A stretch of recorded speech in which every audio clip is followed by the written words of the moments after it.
Good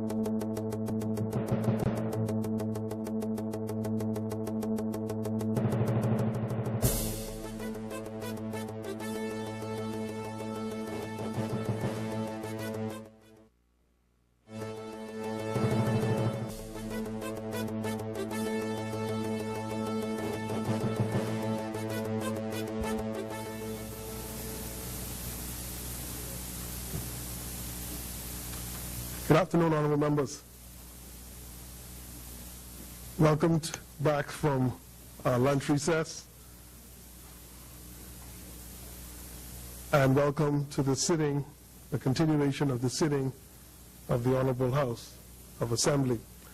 When we suspended for lunch, we were debating a bill for an act for the appropriation of diverse sums of money foreign towards defraying the expenses of the government of the Commonwealth of the Bahamas on revenue account for the financial year commencing the 1st of July 2013 and ending the 30th of June 2014. The debate was moved by the member for Golden Isles and seconded by the member for Fox Hill, and the chair had recognized the first response from the member for St. Anne's. Member for Finance, you may at this time. The chair recognizes the honourable member for St. Anne's. Thank you, Mr. Speaker.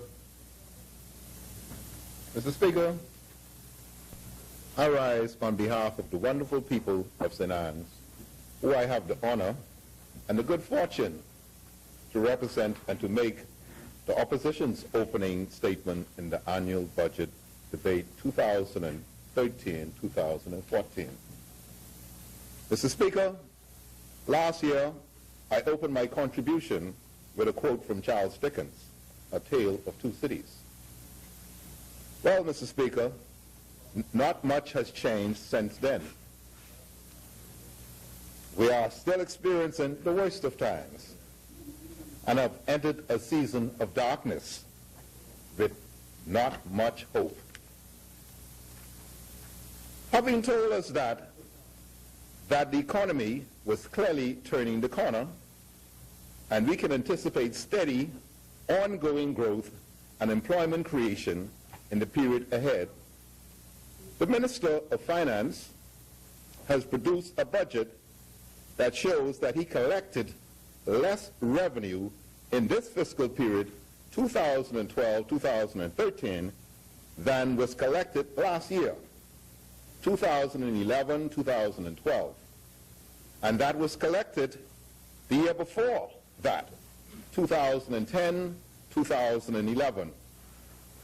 The last time the Bahamas government collected such low revenues as a percentum of GDP was 2008, the year in which the global economy collapsed into recession. Mr. Speaker, after one full year in office, this government's blame game continues. That they continue to point to the F&M as excuses for their failures rather than to their own performance is a sure sign of poor leadership and incompetent management in this PLP government. Yes. The government claims to be pulling us out of a spiraling of growing debt which is inherited, but they propose to do so by increasing borrowing. And they are borrowing more than the previous government of the Bahamas. Right. Indeed, Mr. Speaker, $1 billion in borrowings over a 2-year period, which represents the largest increase in government borrowings in the Bahamas ever. The budget is enormously stingy on details. I have to conclude that either the details cannot stand the light of day or do not exist. This budget lacks creativity. Creativity refers to devising ways and means of deploying resources to the most pressing areas: crime, job creation, and education, without jeopardizing the basic services that must be provided by the government. Listening to the Prime Minister, the first thing that comes to mind is the saying, practice what you preach. The words from the chief policymaker's mouth is that the government and citizen must display fiscal restraint, the preach. But the budget displays continued spending with reckless abandon, the practice. Mr. Speaker, the general public looks to the action of the government in determining their own behavior. The continued spending pattern on the part of the government suggests that there will always be a government of handouts or bailouts, and we will never learn fiscal discipline. We are back where this government began a year ago. At that time, they projected a deficit to the tune of $550 million. Well, they are back a year later with another proposal for deficit spending to the tune of $521 million. Dark days, Mr. Speaker, are indeed ahead of us. In its communication this year, the Minister of Finance, at the time of the mid-year budget statement review, I explained that the performance of recurring revenues for 2012-2013 was not as robust as had been expected at the time of the last budget because of the weaker than projected growth of nominal GDP. His optimism about last year's revenue soon turned into reality when he was forced to recognize that there was a global economic recession. This year, recurring revenue is expected to come in at $3.18 million, down by 11% or $170 million from the $1.55 million budgeted projection a year ago. The recession has been the worst recession, Mr. Speaker, the world has experienced in the last 80 years. I continuously say that over the last 3 or 4 presentations. The Bahamas, Mr. Speaker, as we all know, is a part of the world.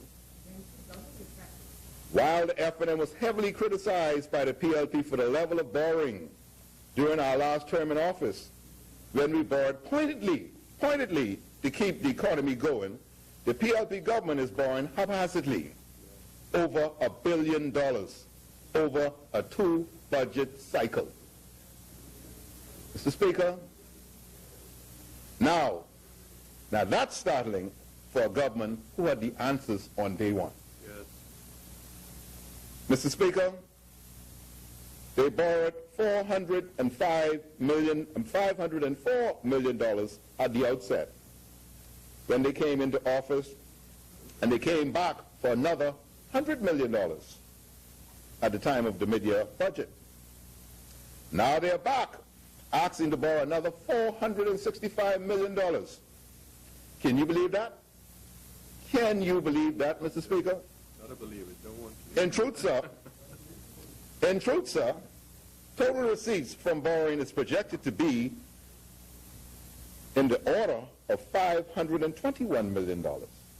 If we just take a look at pages 54 through 56 of the budget, recurring revenues.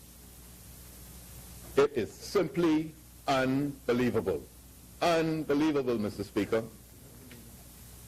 During the mid-year budget debate, the PLP government claimed that the $100 million was required to settle bills left by the previous administration.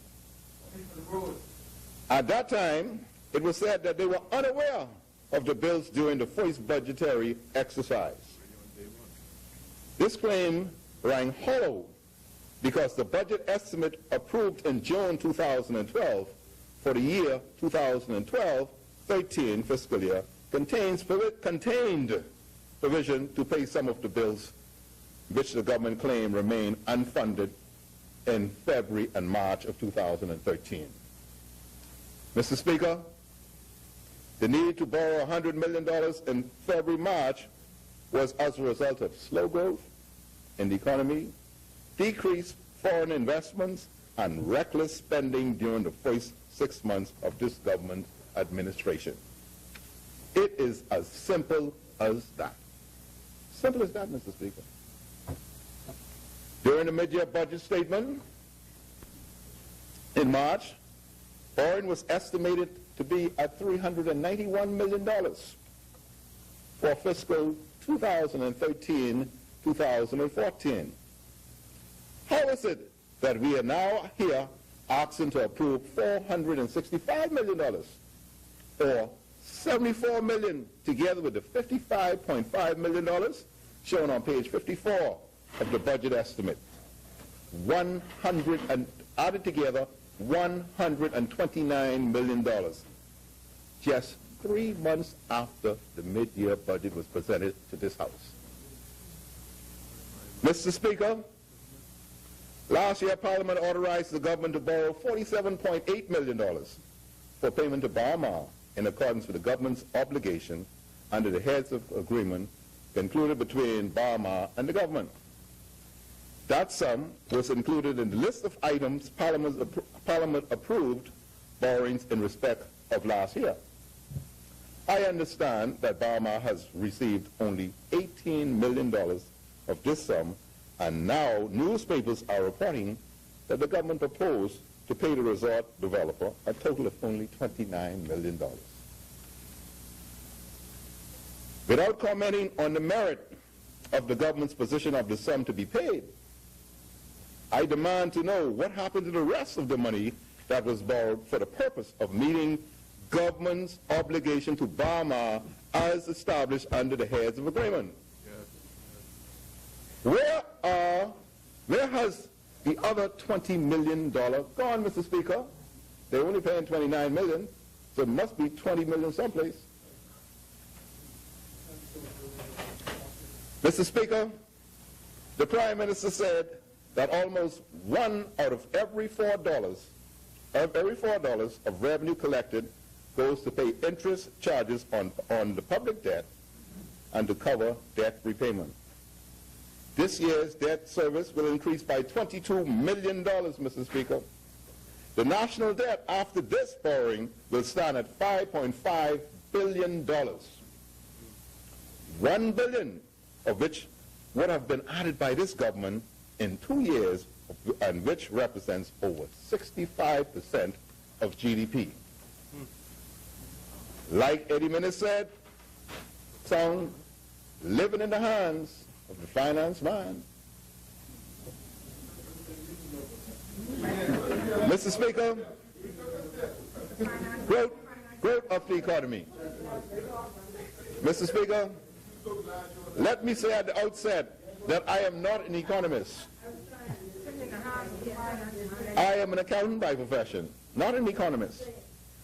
According to the Prime Minister, in both of his budget communication last week and the mid-year budget statement in February, the prospects for the Bahamian economy in both 2013 and 2014 remain unchanged. The IMF continue to forecast our growth economy will expand by 2.7% in real terms, followed by a 2.5% next year. Mr. Speaker, the Bahamas only grew by 1.8% last year, and the year before, on the F&M watch, it grew by 1.7%. The U.S. growth rate is expected to be less than the modest 2.3% it achieved in 2012. This year, they are projecting a growth rate of 1.9%, and next year, 2014, at 3%. Mr. Speaker, we are projecting $170 million shortfall in revenue from the previous year. Yet, we are projecting 2.7% economic growth rate. How does that compute, Mr. Speaker? Tell me, how does that compute? We must remember that 80% of our tourists come from the U.S. market. As a matter of fact, the eastern seaboard, up around there, that's where most of our tourists come from, Mr. Speaker.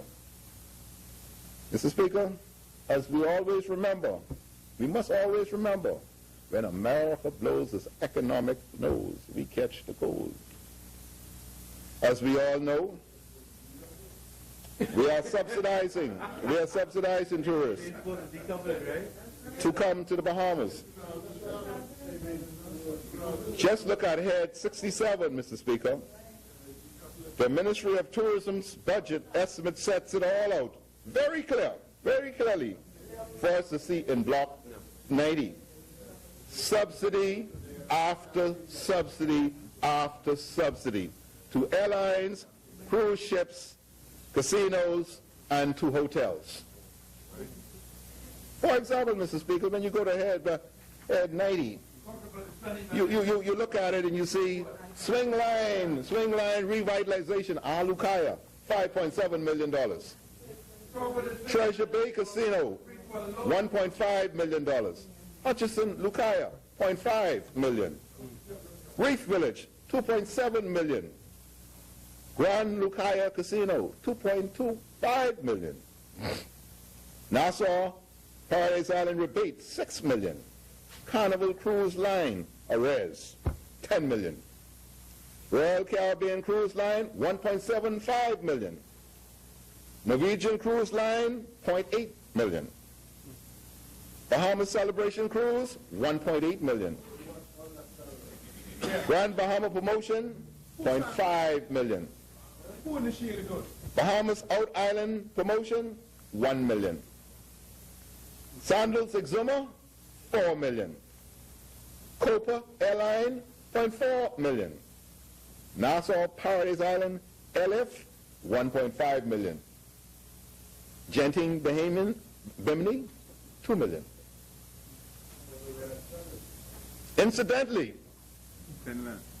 the Minister of Finance might explain what the $10 million under the Ministry of Finance identified as equity participation in Bahamas is for. Is that the balance of what is intended to be paid to Bahamas for government contribution towards the infrastructure already completed? Or is it the sum the government's contribution for marketing to the new resort? Mr. Speaker, I heard from the Minister of Finance in this budget communication that the Bahamas is turning the corner. Turning the corner. I heard that in February, and I'm hearing it now. Turning the corner. My question is, Mr. Speaker, what corner? What corner? I don't see any stimulus growth in this budget at all. What corner? It might be Ross Corner, Mr. Speaker. That's what it is. It's Ross Corner. Ross Corner. I see taxes, and more taxes, Mr. Speaker.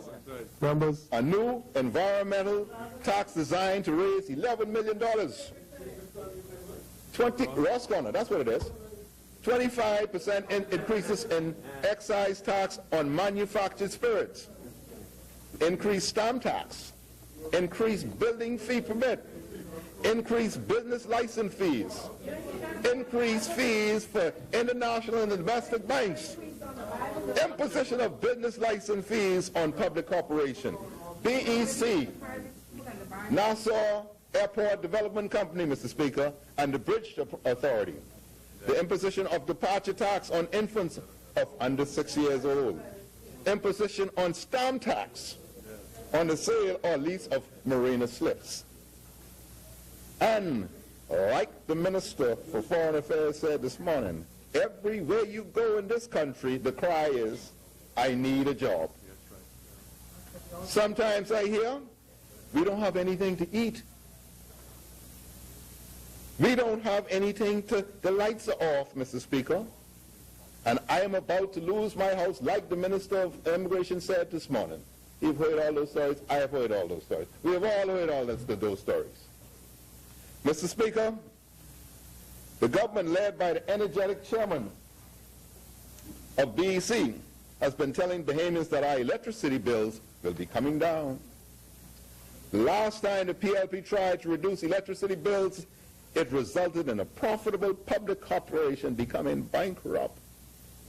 Now they announced that the decision to exempt BEC from the 10% import duty on fuel imports. Member for Sedans, member stands on a point of order. The chair recognizes the member for Pinewood. Yeah, I was prepared to let the member go on about the things that he's going on about without interfering.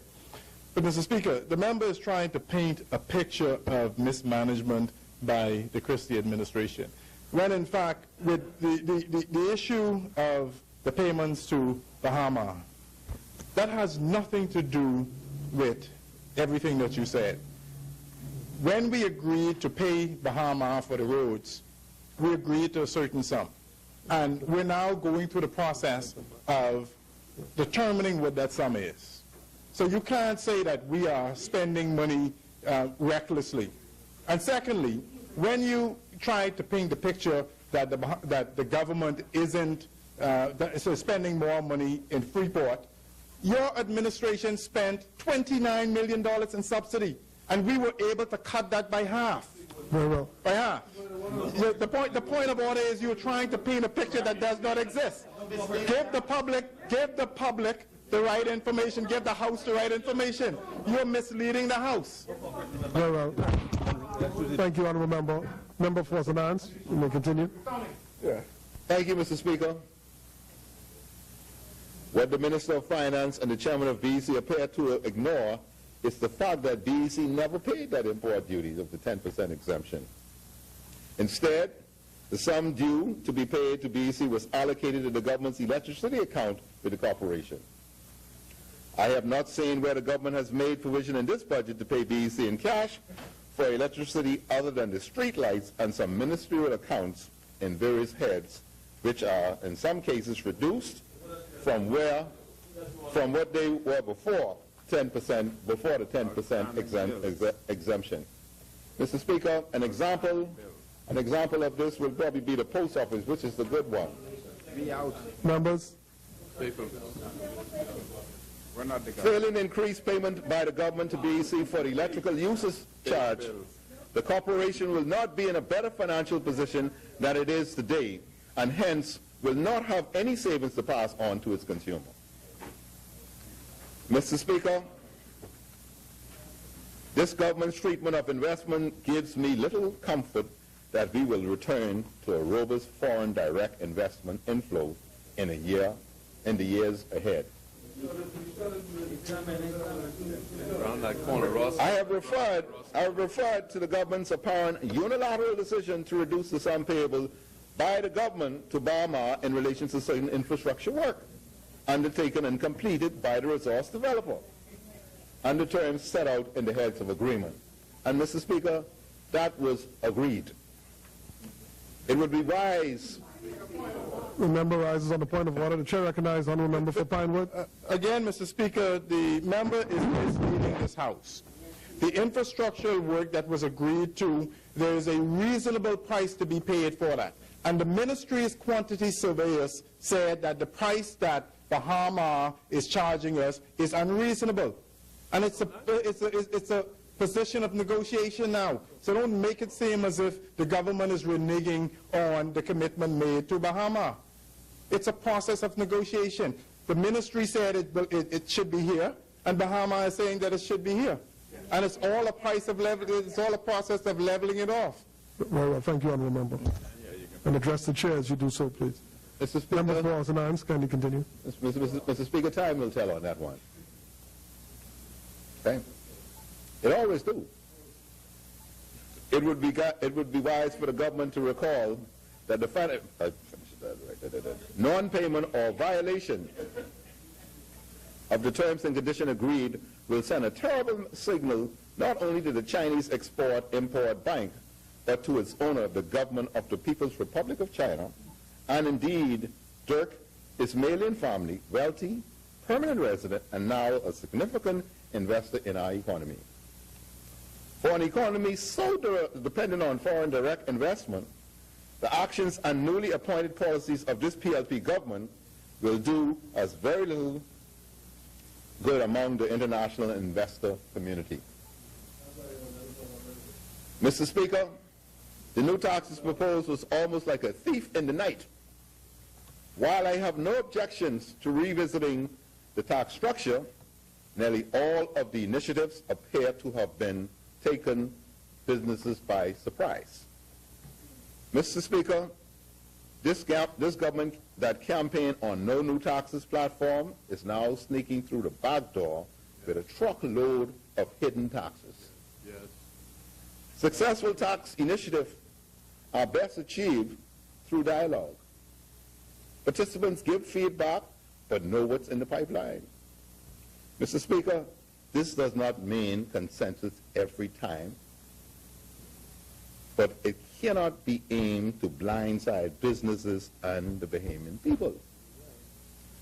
The budget is just as troublesome for the prospect of small and medium-sized businesses, a critical sector for job creation, which this budget does not address. Under the first Christie-led government, the PLP raised business license fees for petty shops like straw vendors and other petty shops from $10. It was just $10, Mr. Speaker. They took it up to $100 and talk about caring government. They the little people.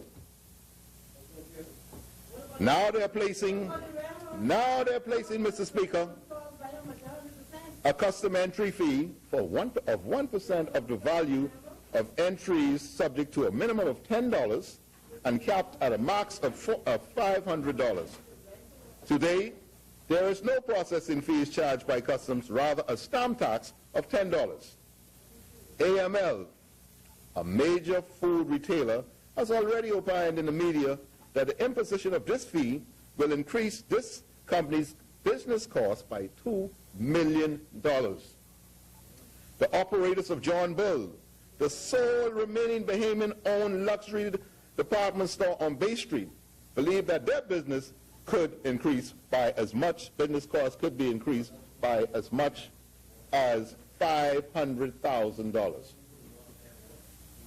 Possibly, Mr. Speaker, this type of action could possibly trigger layoffs. As a rule of thumb, Mr. Speaker, increases in business costs are not absorbed by the business owners. They are passed along to the Bahamian consumer, impacting the cost of living for all of us. Mr. Speaker, the Minister of Finance talks a good talk, but money buys land. The Minister of Finance proposed to commit to supporting small businesses, but this government did not see themselves clear to continue the F&M exemptions for business license fees for small and medium-sized businesses. Nor did this government agree to extend the Family Island Development Act for more than 1 year. The City of Nassau Redevelopment Act also got just 1 year extension. But the stamp tax exemption for first-time buyers of luxury homes valued at $500,000 was extended for 5 years, and further, the stamp tax on luxury homes valued at over $500,000 was reduced from 12% to 10%. And manufacturers who have received exemptions from customs duties for years and years and years have had their customs duty status restored. Mr. Speaker,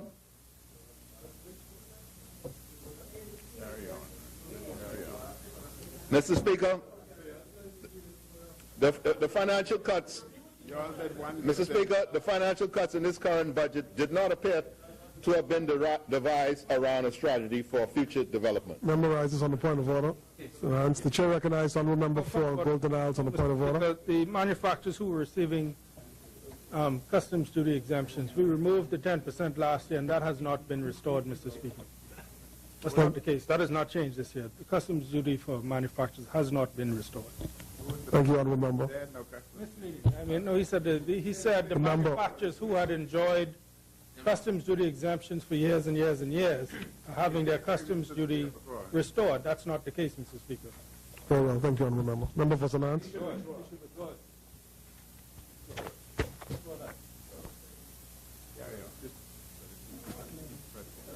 Mr. Speaker, the Prime Minister continues to make statements that are not backed by action. Member rises on the point of order. The chair recognizes Honourable Member for Elizabeth. Because this is a very important point.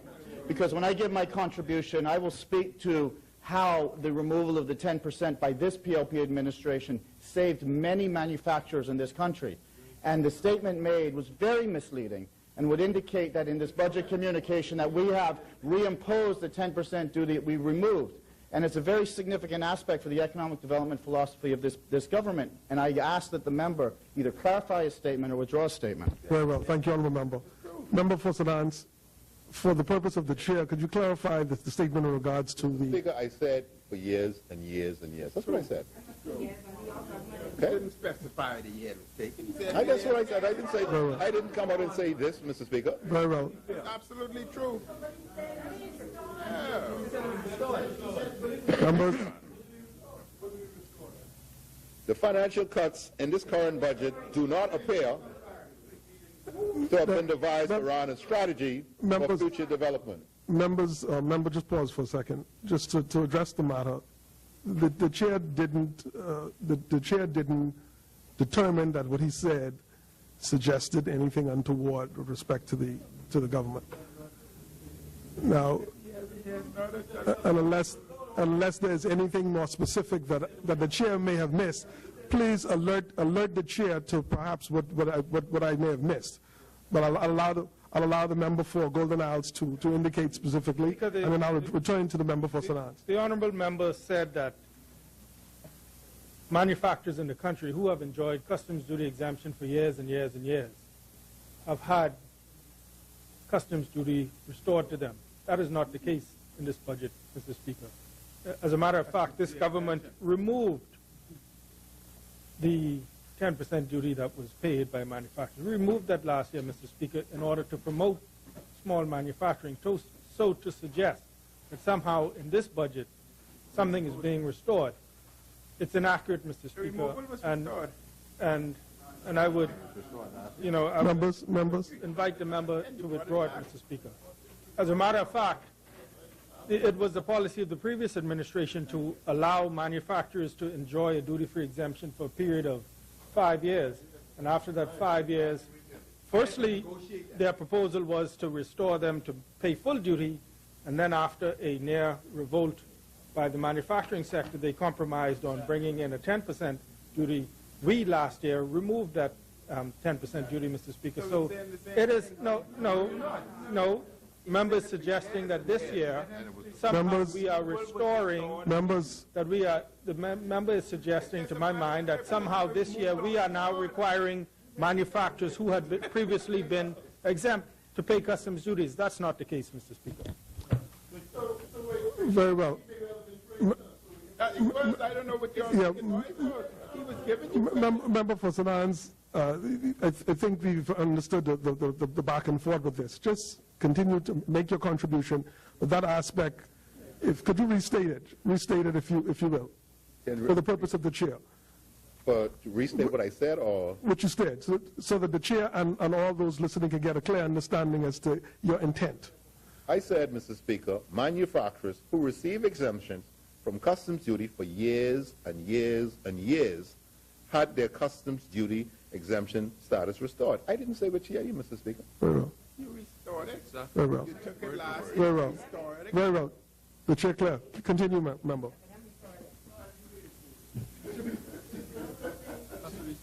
Mr. Speaker, the Prime Minister continued to make statements that are not backed by action. He tells us that expenditure cuts totaling $162 million have not had and will not impact services to the public. But my constituents, Mr. Speaker, without the help of having to call the Minister of Environmental Health, is experiencing garbage collection, no longer regular garbage collection. So you're trying to say this $162 million don't impact something? Other reports that essential medication for the poor are not available at the Princess Margaret Hospital. That's right. If expenditures reduced by the government in these important areas is not impacting services, then who's the culprit, Mr. Speaker?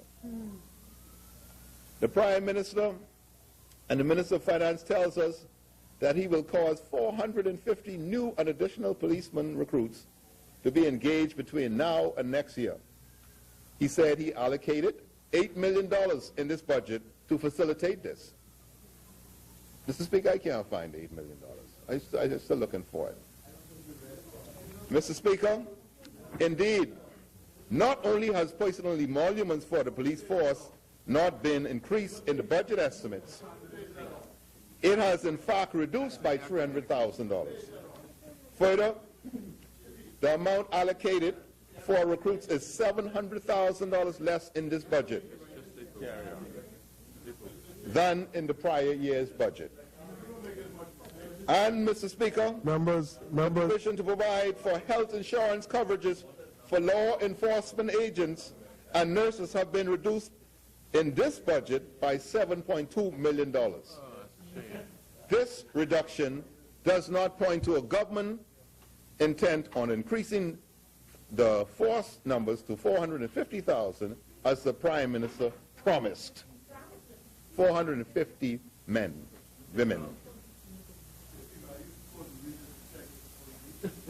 This budget is not indicative of a government committed to identifying new, more effective ways of fighting crime. Instead, it would appear that this government is satisfied to continue its propaganda initiative to convince Bahamians that notwithstanding the continued escalation of crime, most particularly violent crime against persons, that crime is declining, Mr. Speaker. Amongst the most cynical and contemporaneous aspects of this budget is the treatment accorded to the famed Urban Renewal 2.0, the government's chief strategy to combat escalating crimes in our community.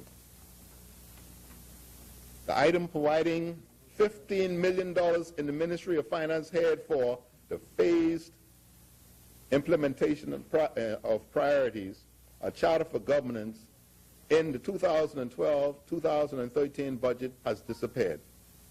The Minister of Finance provided no information as to what became of this $15 million allocation. Just prior to the debate of the mid-year statement, the Deputy Prime Minister undertook to provide details of the expenditures for Urban Renewal 2.0 program during that debate. That never happened. Promises, promises, promises. Now the item has disappeared from Finance's head. I note that the new item relating to small house repairs and urban renewal has magically appeared in this budget head of the Ministry of Public Works and Urban Development with a new budget allocation of $10 million. Mr. Speaker, I demand that the government give a full account of the expenditure of the $15 million, and further that the government provide an explanation of how they propose to expend the $10 million now provided for in the Ministry of Public Works budget. Mr. Speaker, the Prime Minister has not advised any plans of firing permanent or pensionable civil servants, but explicitly permanent emoluments has been reduced in a number of key ministries and departments. Ministry of Finance, personally... The right honourable member stands on the point of order. The chair recognizes the right honourable member for Centerville. For the member yielding, but the member indicated in his remarks with respect to the police that the Prime Minister said he will increase the force by 450 members, but he can't find it. No, I didn't say the What did you say? What did you say? 8 million. There it is. Okay, that you'll use 8 million. Well, let me tell you what the Prime Minister said, so I just want to repeat for him. The Prime Minister said between 2012, 2013, and 2013 and 2014, we will have allocated in excess of $8 million to the police force to allow it to increase its manpower complement by over 450 officers. In that period of time, that is a fact, and that is the position. Thank you, Honourable Member for St. Anne's. Now you say you... Continue. The member. 2014. We haven't reached there yet. So This one.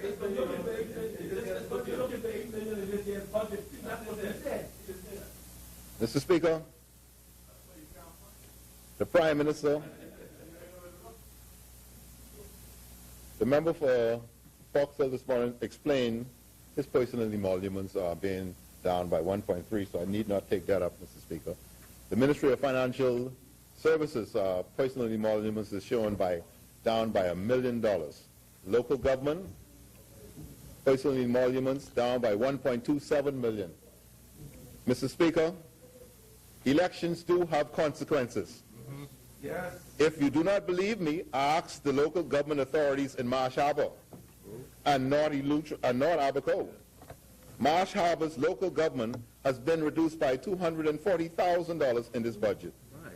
North Abaco has been reduced by $116,000. How would they function? Point of order. The chair recognizes Honourable Member for Golden Isles. Yes, I hate to, I'm reluctant to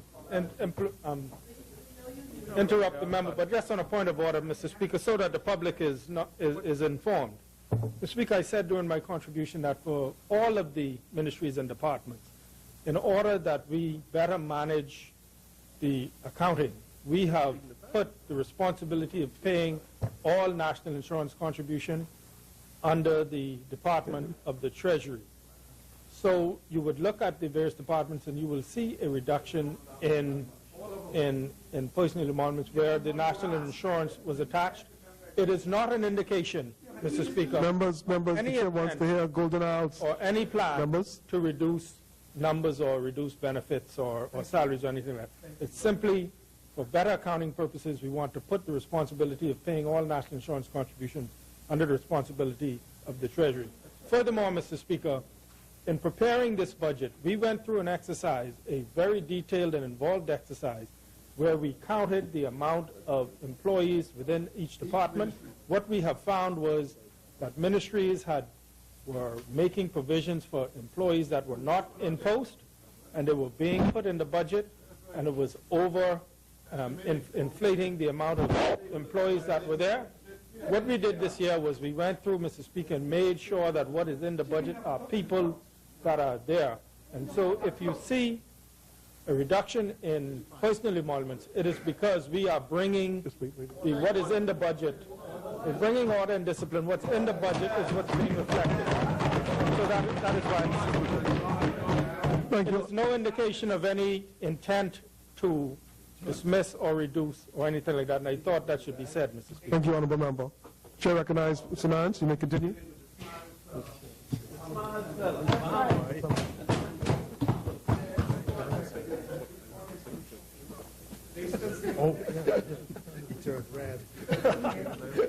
Speaker, That's an interesting response. I thank the member for Golden Isles for his response, but I would say this much as far as the transfer, Mr. Speaker. The transfers are not, when you look at it and you add the contractual workers along with the monthly workers and the amount of transfer, it still does not gel. And I will point that out, Mr. Speaker.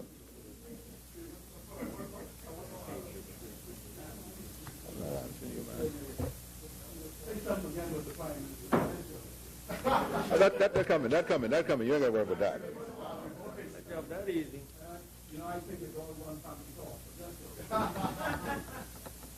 The Department of Public Health, Mr. Speaker, personal emoluments, and I take what the member for Golden Isles say, but I'm just going to continue with what I have here, Mr. Speaker, and show it later on. I hear what he's saying. It's $1.6 million. Department of Environmental Health Services, budget reduction was $6.7 million. The Ministry of Education reflect a decrease in allocation of $6.5 million. The Department of Education reflects a decrease of $2.1 million. The member rises on a point of order. The chair recognizes Honourable Member for Marathon.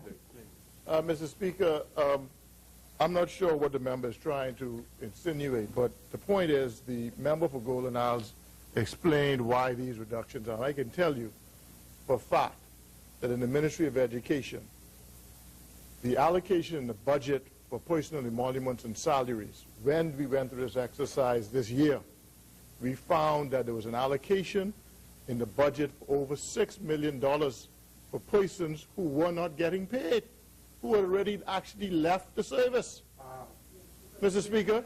And so this exercise went on throughout each ministry in the government. And so, yes, $6.5 million was reduced because the people weren't there and they weren't getting paid. We took them off. We just took them off the register and off the budget. Simple as that. This has been going on for years and years, Mr. Speaker. So if he's standing up to praise us and to give us credit, well, then I will accept that, but I'm not sure what he's trying to say. You see, Mr. Speaker, if that's what he's saying, that's fine. Because it took a concerted effort between all ministries and the Ministry of Finance to clean the register in all of these departments. It was an ongoing exercise, and we want to commend the Ministry of Finance for that. Thank you. The member will continue with, he has indicated that his views will be opposing. Allow the member to state his position. Chair recognizes the member for St. Anne's to continue. All I'm doing is state my position, Mr. Speaker. Very well. It's not wrong, but every now and again, Mr. Speaker. every now and again, both governments purge the records, purge the accounts. So that's nothing new. Honorable members, honorable members, New. That is nothing. honorable members, We purged everything in honorable members. 2009. The chair wants to hear St. Anne's and St. Anne's only. Mr. Member for Speaker, St. Anne's. COB's budget allocation reflects a $3.5 million, bringing the government's total contribution below not only last year's level, but below the level that was all the way back to 2007, Mr. Speaker. In PLP speak, and in the line of Christinomics,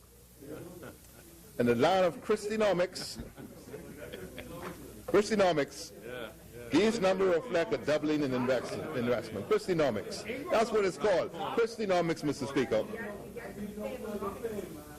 Christinomics. Mr. Speaker, I have taken note also, Mr. Speaker, of the fact that the budget allocation head. Member for St. Anne's, if you may yield. The chair recognizes honorable member for Golden Isles on the point of order. Truly, Mr. Speaker, I do not wish to continue to get up and interrupt. Truly, I mean that. But if I have to, Mr. Speaker, I would draw the member's attention to the fact that, yes, we have reduced the allocation for personal emoluments to the College of the Bahamas this year and the overall subvention, Mr. Speaker. But I would invite the member to recognize that the School of Agriculture that will be established within this fiscal year in North Andres has an allocation of $4+ million, Mr. Speaker. The school will be an adjunct of the College of the Bahamas, and so when you add the $4 million to what COB is allocated separately in this budget, Mr. Speaker, you will clearly see that the amount has been increased. And when we add to that the country program with the Caribbean Development Bank, whereby additional millions will be added to COB for the transition to university status, Mr. Speaker, we'll clearly see the level of commitment of this government to the College of the Bahamas. Thank you, honorable member. Member for St. Anne's. Mr. You have the Speaker, floor. the government allocations for mail vote subsidies is also down $3.3 million over last year. With the ever-increasing cost of fuel, Mr. Speaker, I can only imagine that this will have a measurable impact on the level of frequency of mail vote services to the family islands. Will there be fewer mail votes in operation? Will there be fewer frequency of travel on mail boats, Mr. Speaker? Mr. Speaker, can you imagine living in Auckland, Mayaguana, Crooked Island, Long Island, and the mail boat don't show up for 2-3 weeks because they reduced the subsidy, Mr. Speaker? Auckland's right up in it. I said Long Island. The budget does not say, nor does the Minister of Finance explain in his communication the subsidy on these mail boats. And these mail boats, Mr. Speaker, they've been catching hell on the fuel costs. And the government now is cutting the subsidy. That's all I'm saying. Mr. Speaker, very generally, I found allocations for the Ministry of Health does not reflect the reality of what's going on in the health sector. A major expansion of the emergency medicine and operational theaters were completed at the RAN in Grand Bahama. A huge expansion of the new critical care wing is ongoing at the Princess Margaret Hospital. The allocation in this budget does not reflect the government primed to ensure that these new facilities are properly and adequately equipped and staffed with appropriately trained staff.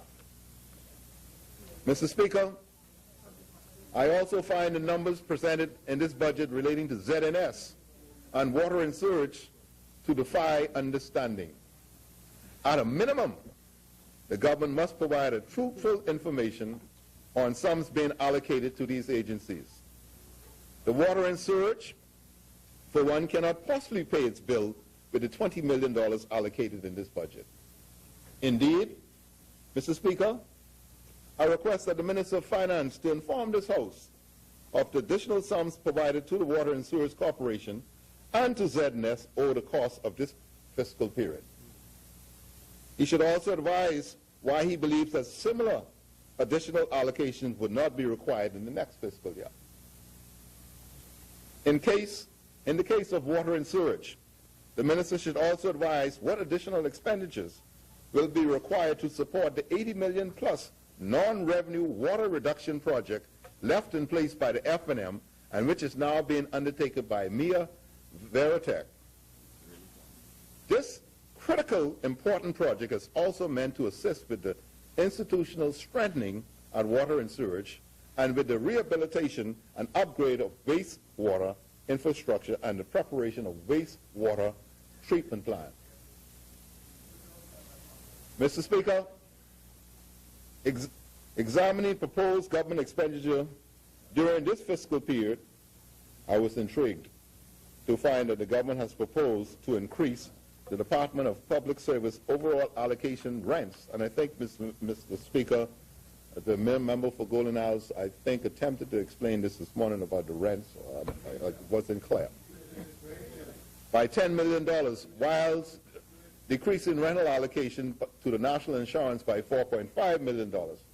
Notwithstanding national insurance construction of 2 state-of-the-art government offices accommodations in Grand Bahama and Abaco for rent to the government. Yep, just keep going.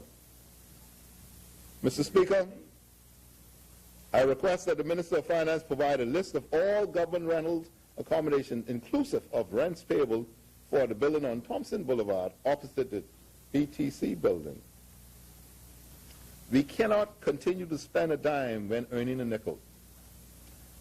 As for the government tax reform agenda, Mr. Speaker, I fail to find any initiative by the Prime Minister in this budget communication which was not an F&M initiative. The new Financial Administration Act, announced to come fully into force on July 1st, was enacted by the last F&M administration.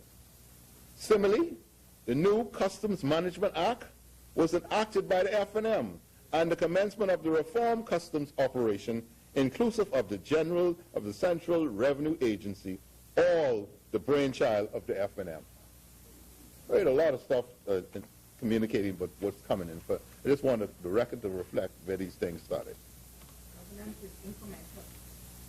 Modernization of real property tax division will entail implementation of reform framed by consultants engaged by the last F&M government, and for which implementation was already underway in May 2012. The F&M, however, claimed no ownership of this government's proposal to amend the real property tax as to require institutions holding a mortgage or a commercial property, including a duplex, to become liable to pay outstanding real property tax during the life of the mortgage should the borrower falls in arrears. This is a most noble idea where the government will propose to enact a law capable of making credit and risk decisions for a mortgage lending institution. Mr. Speaker, The Prime Minister returned from Trinidad over the weekend, full of news about the new $1 billion soft loans available to the region from the Chinese government. Mr. Speaker, he appeared to be ill-advised of the fact that this part of soft loans were announced by the government of the People's Republic of China several years ago. The Bahamas allocation of the of this $1 billion was $200 million. Has already been drawn down on for the airport gateway project, which the Deputy Prime Minister enthusiastically advised the media was 90% completed several weeks ago. I believe his desire to take ownership of this project may have caused him to overstate the true status of that project, which has more than 10% work to be completed.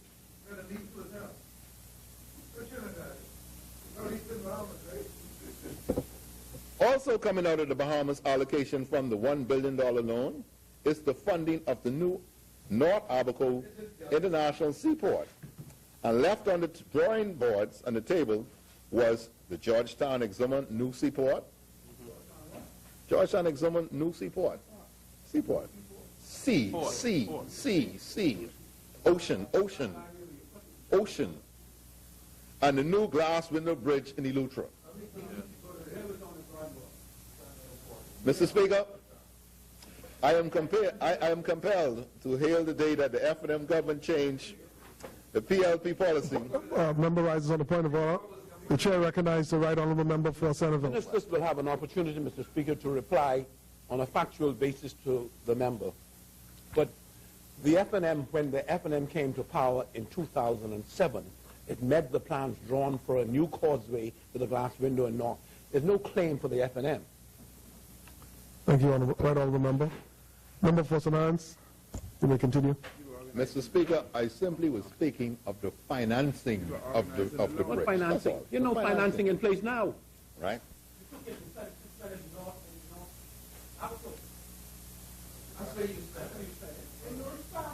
Mr. Speaker, I am compelled to hail the day that the F&M government changed the PLP government's policy and recognize that there was but one China and established diplomatic relations with the People's Republic of China in 1997 instead of Taiwan.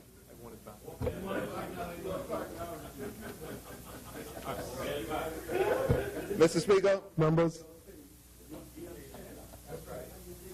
Mr. Speaker, I was happy this morning Members. to hear the Minister of Foreign Affairs and Immigration said about the appointment to New York of a Consul General.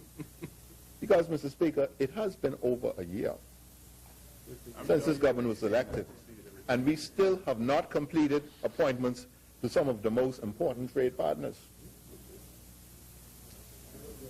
And I will tell you, Mr. Speaker, to speak about the People's Republic of China, we still haven't, I don't think we have an ambassador or consul general or whatever in China yet. Will the minister inform the Bahamian public and also the ambassador to the United States of America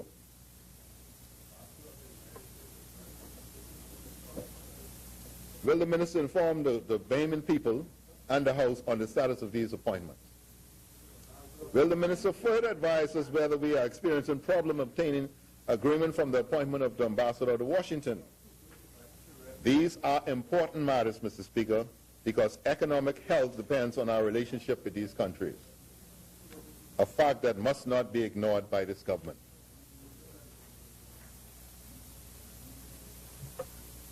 Mr. Speaker, the minister also explained this morning the change in his ministry of $496,000, which I accept. However, Mr. Speaker, the minister did not go far enough. On the other hand, I note the operational expenses for the diplomatic missions have increased. The increases are as follows. Cuba, $373,140, or 221% when compared to the previous year. Beijing, an increase of 362,950, 278% as compared to last year. Haiti, an increase of 356,000, 198%. Bahamas High Commission, London, an increase of 133,000. Let him make the point. The UM Mission, 337,000, 218%. Consulate General, New York, 215, 307%. Bahamas High Commissioner to Canada, 256,000, 179%. Bahamas Embassy, Washington, an increase of 100,000, 57%. Consulate General, Miami, 139,487%. It's a smooth payback for it. Consulate General in Washington, 450,000. Mr. Speaker, this appointment was made in this year's. However, I don't see how, because it shows zero in last year, but we do have a Consulate General in Washington, so I was trying to find out where this expenditure under what head it went for 2012, 2013. Mr. Speaker, if a fiscal austerity program is being implemented, how is it that the Minister of Finance approves such increases? I listed them just to show how ridiculous they are. Mr. Speaker, looks like they are planning a big party at these missions. A big party. The members yields on a point of order. And shall I recognize the member for Fox Hill? No, I will, when he comes to the heads, I suppose we can go through what this is for and that, but I'm just trying to go to his general point, which is expenditure. And I'm saying that when I looked at the budget, $500,000 less than last year. So what is your complaint? What specifically is your complaint? He's cut the budget. Thank you, Honourable Member. Thank you. Member for St. Anne's. Continue to address the chair. Mr. Speaker, we will deal with that at heads, right? But I will tell you, Mr. Speaker, all it is shifting. I mean, well, in fact, that's the 495,000 decrease is a true decrease. Time will tell on that one also.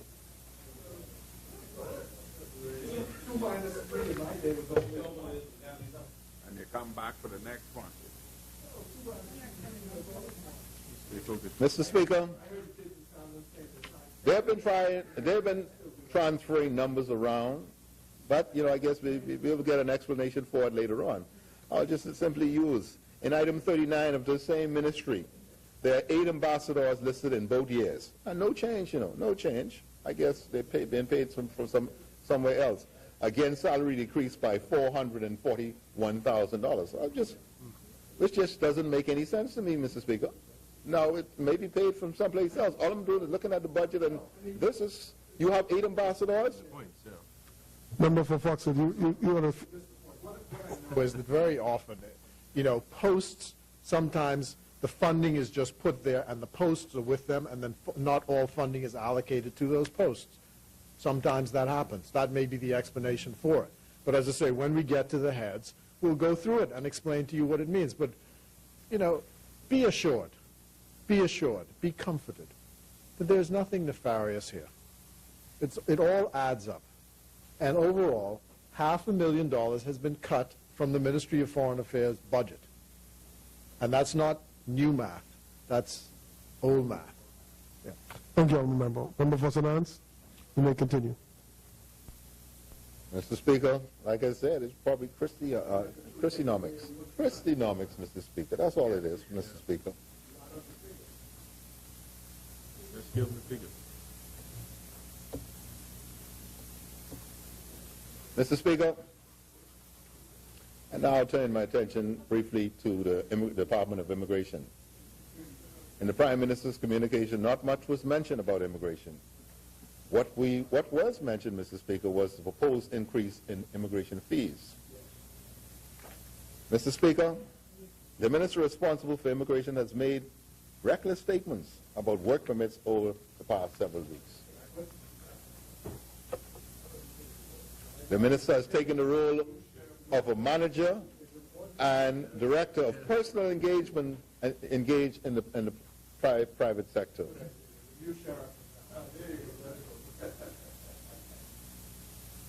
The role, Mr. Speaker, that a government plays in a free and democratic country should not be seen to be the director and personal manager of private enterprises. Mr. Speaker. You want me to repeat it for you? Yeah, repeat it. The minister has taken on the role of manager and director of personnel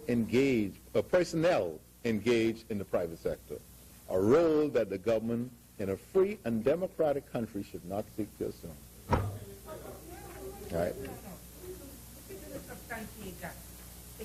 While, Mr. Speaker, junior ministers, see, Mr. Speaker, when you direct people, you direct, all right, or you tell somebody what to do and what not to do, that's engaging. To me, it is. That's the function of government. All right? That's the function of law. That's the function of government. That's what Parliament does.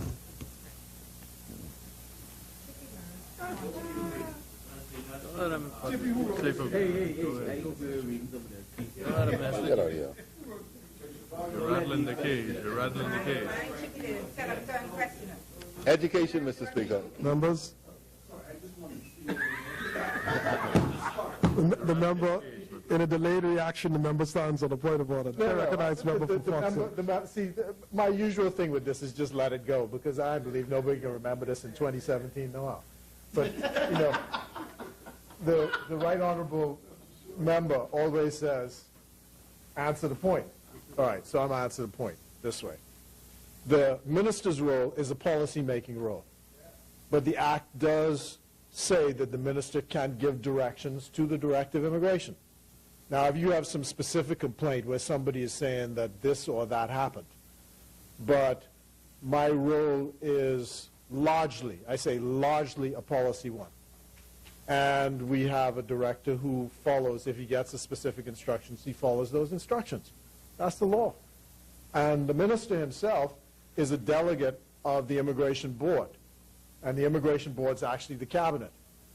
So there are certain things that, and I want to say this, people, I guess this has been the way it is. And it's a small country, so I'm not complaining about it. People believe that if there's some issue involving immigration, that the way to straighten it out is to stop the minister on the street and say, look here, man, you know, there's a problem. Could you fix this for me? And as I was saying to someone who just spoke to me in the House of Assembly today, it's not a matter which I deal with myself. I mean, you give it to me. I wouldn't turn it down. You give it to me. But I turn it over to the officials. And I say, let me know what the position is on this. And the only time I would say exceptions to getting directly involved in something is if a member of Parliament, either side, specifically says this particular case is important to me. I would then get involved in that. But normally, it's a matter which is dealt with by the officials. And they'll come back and say, this is what it is, or this is not what it is. And that's how it operates. Thank you, honorable member. Member for St. Anne's, you may continue. Mr. Speaker, I'll say a few words about education. A year ago, it was the government's stated intention to double investment in education.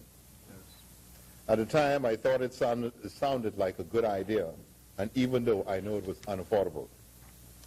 In reality, instead of doubling the investment in education, the government has reduced its allocation in education, beginning with the College of the Bahamas, which received an allocation of a decrease in allocation by 3.5, even though they're headed to university status.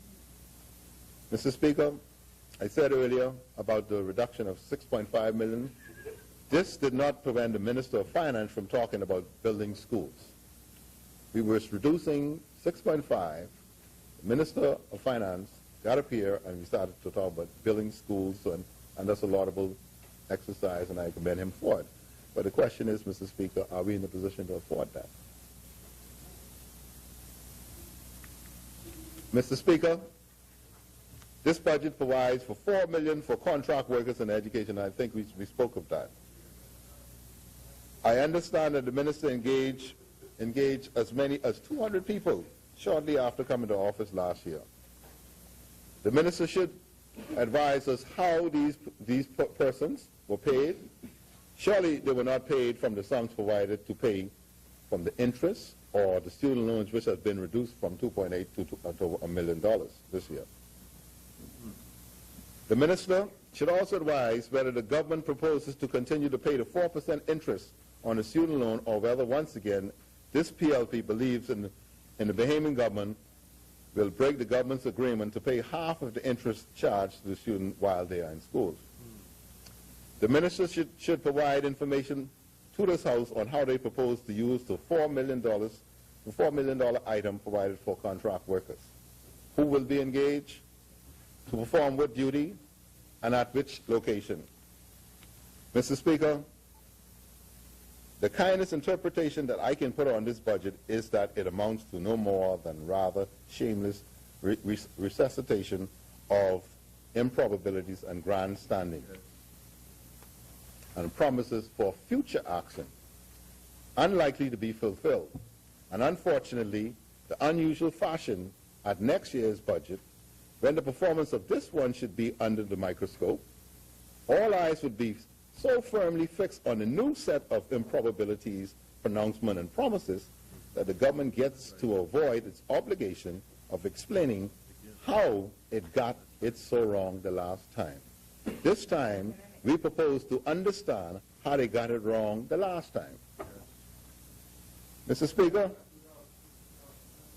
the Prime Minister and the Minister of Finance described this budget as a secure,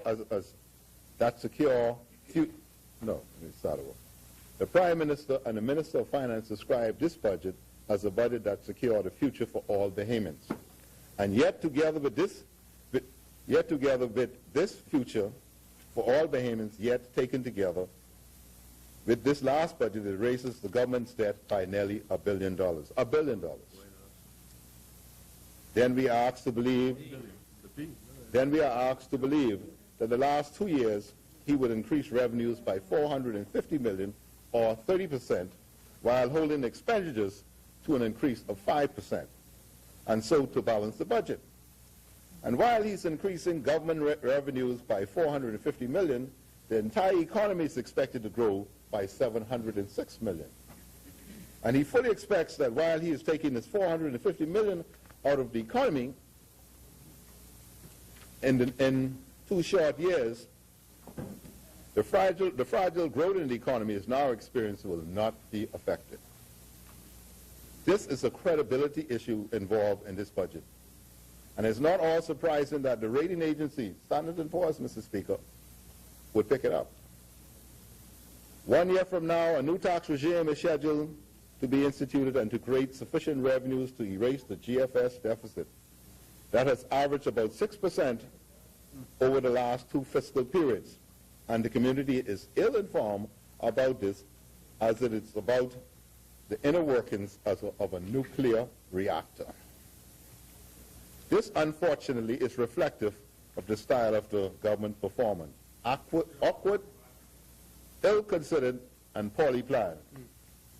All actions have consequences, Mr. Speaker, and nowhere are these consequences more dynamic than in the area of government finance.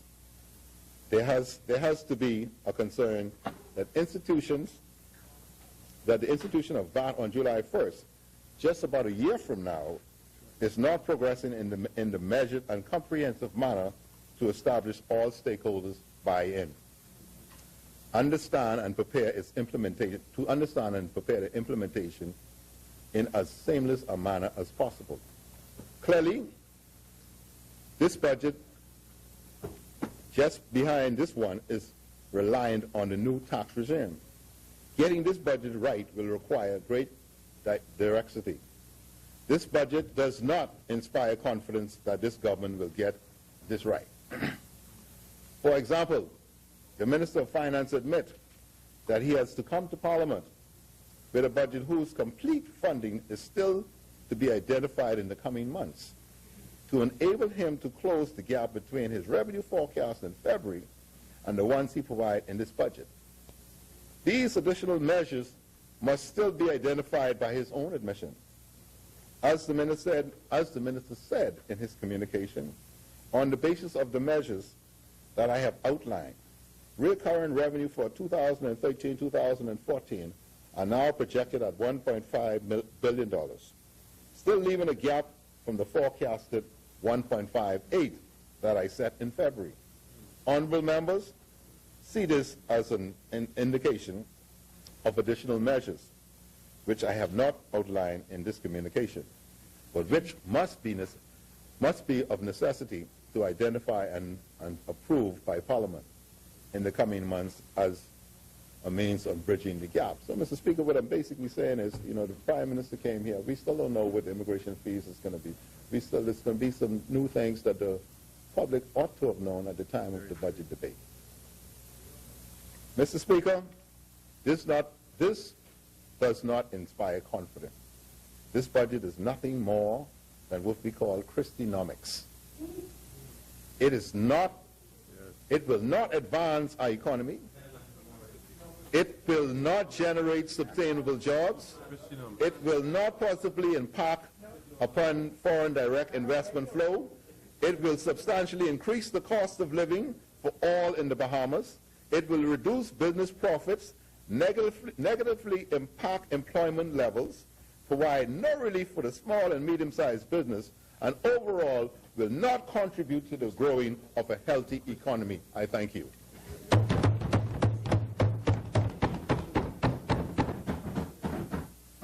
Thank you, Honourable Member. As many, the Chair recognizes the Honourable Member for North Abaco.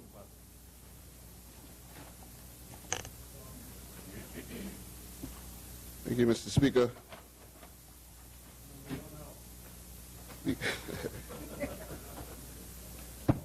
Don't get me in trouble.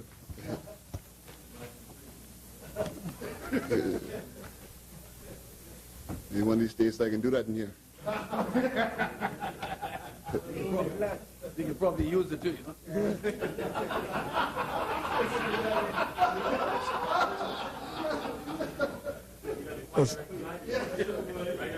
As long as you're a parliamentary member, that's okay. Yes. Thank you, sir. Speaker, I rise on behalf of the wonderful people of North Abaco, give my contribution to the budget debate. And, Mr. Speaker, I'm extremely grateful for the opportunity to serve my people in this capacity in this honorable House. And I'm always reminded and grateful to God for his continued guidance and many blessings. And I want to take this opportunity to thank my constituents. Many of them always send me text messages encouraging me to continue on the fight. Many of my brothers and sisters in the church also encouraged me greatly. I want to say thank you to all of them for their words of encouragement, and I will continue to fight on their behalf. I also want to join my colleagues in giving condolences to the family of the late Mr. Cunningham, the former financial secretary. Many of you don't know Mr. Cunningham also headed a group called the Men's Fellowship Group, a group of Christian young men, where he assisted them in dealing with some of their their personal problems. And I had an opportunity to visit one of those group meetings. It's a very good time. So I just wanted to make mention of him and offer his family my condolences. Mr. Speaker, I heard you mention the celebrity basketball tournament. I want to make note that I watched it last year, and I found out what the problem is. Why parliamentarians cannot win. I don't want you to resign as head coach, Mr. Speaker, because I want you to note that I'm here now, and I'm actually a member of the Grand Bahama Catholic High Crusaders. If you would know Moon McPhee, he's a legendary coach in the Bahamas, and I played under him and have, we will win this time in essence. Speaker. You have 3 hours. You have 3 hours to speak.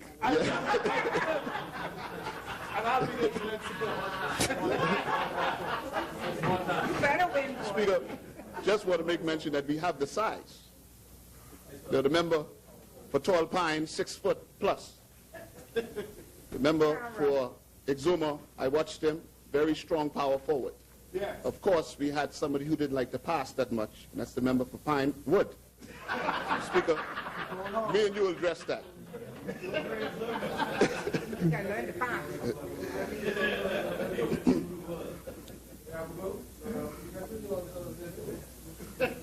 They're kneeling. Yes.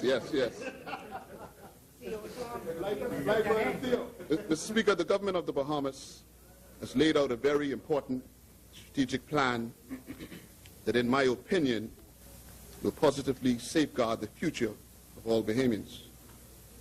The Prime Minister and his team of exceptional qualified individuals, including the Minister of State Finance, has collectively composed a national budget plan that addresses the many financial challenges this country faces. Many Bahamians, Mr. Speaker, are hurting, and they are in dire need of more jobs. And when you see the track record is very important. And when I think about the Right Honourable Member for Centerville, understanding that he has a track record leading his government the last time in between 2002 2007, creating some 22,000 jobs, and to find out that that was actually the case, it brings a lot of confidence, Mr. Speaker, to the Bahamian public to know that if we said that we will create jobs, we are able to create jobs. The track record reflects that.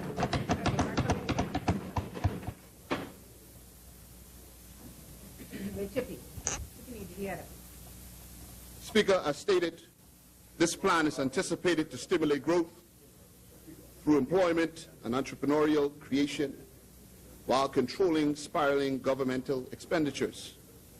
You'd note that the various components within the plan speaks to the improving of the overall health of our public finances. It is a necessity that we specifically address our public finances that have become negatively affected as a result of poor fiscal management. Speaker, as evidence reveal, excessive borrowing and spending were policies that prevailed aggressively under the previous administration. This behavior pattern, Mr. Speaker, later proved to increase cost overruns and over-budgeting. There was no control, and suggested that the only way to keep financial balances were to heavily tax the Bahamian people. Speaker, I was very disappointed going to the road traffic to pay my vehicle fees, and to pay almost double at that time. A major increase on the Bahamian people. That's the vehicle license fees. It skyrocketed.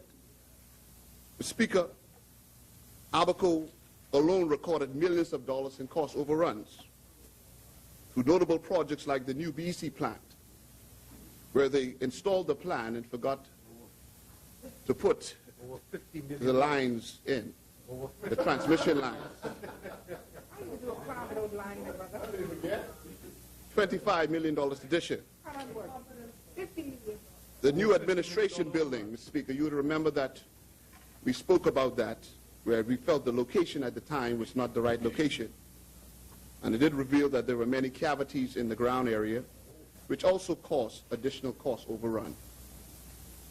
$50 million. Then you have the Marshall Airport, Mr. Speaker. Marshall Airport. We heard about some of the stuff that were left out of that facility that will be implemented by this government. That also had some cost overrun. But amazingly, the cost overrun for the new Providence roadworks could have contributed to millions of dollars in additional infrastructural works throughout the Family Islands. And so, Mr. Speaker, the Bahamian people knows how to count.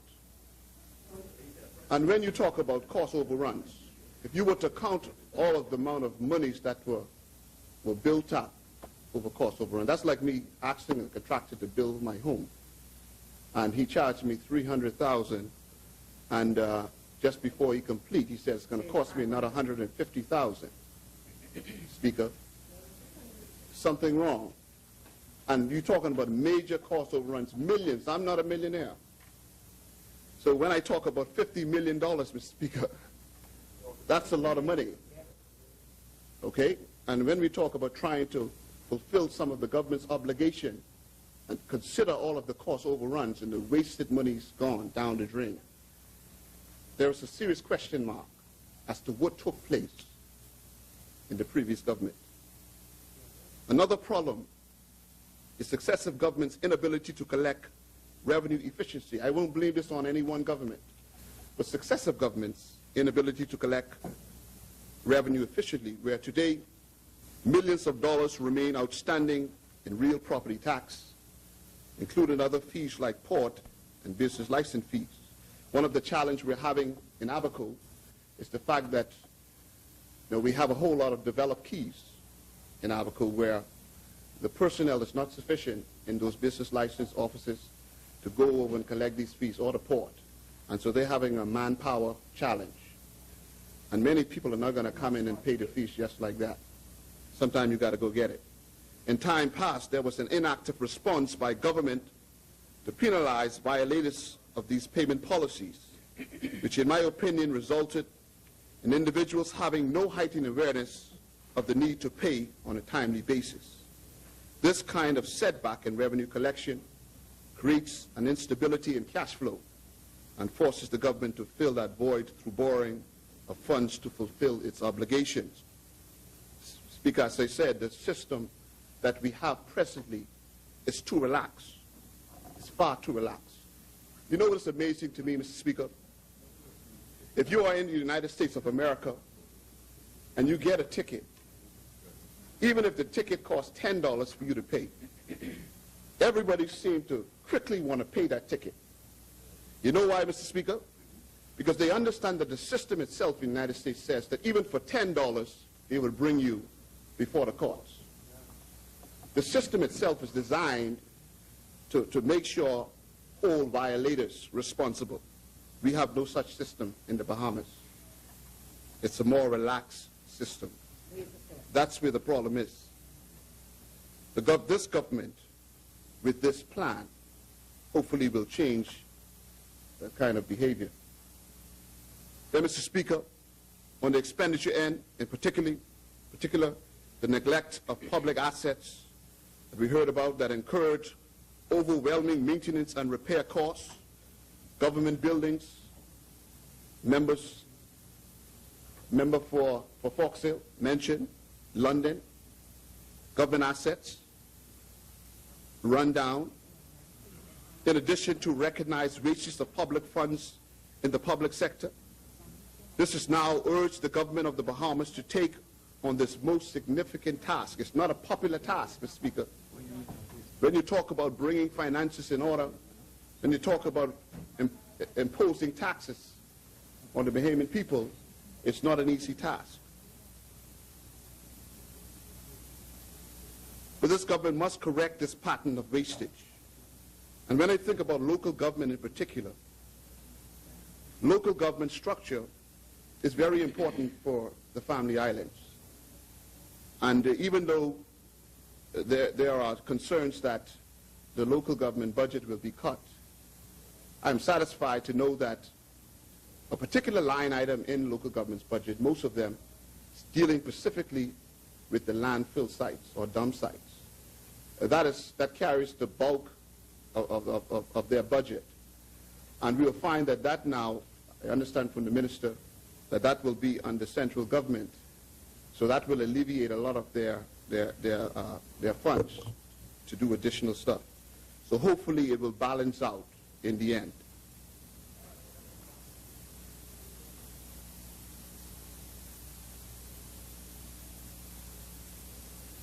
As reported, Mr. Speaker, Moody, an international credit rating agency, has displayed its approval of this government's initiative to do just this. Moody has said that they gave us a thumbs up. So when we look at our current financial structure today, we see revenue is severely down, expenditures are up, and borrowing to facilitate recurrent expenditures has become the norm. Speaker, the government has sought now to implement policies that is geared towards increasing revenue while controlling expenditures. How else will you bring finances in order if you don't increase your revenues and control your expenditures? There's no other way, Mr. Speaker. So when I hear the opposition say things that we're cutting this and cutting the next, there must be control in expenditures in order to bring your finances back in order. In an attempt to bring about this change, the government will be reforming its current tax system. There will be a more efficient and transparent tax structure through the introduction of online transactions, the establishment of the new Central Revenue Agency, which I'm happy to hear. I believe that now this new revenue agency now will gear itself and be in a better position to collect revenue in an efficient way.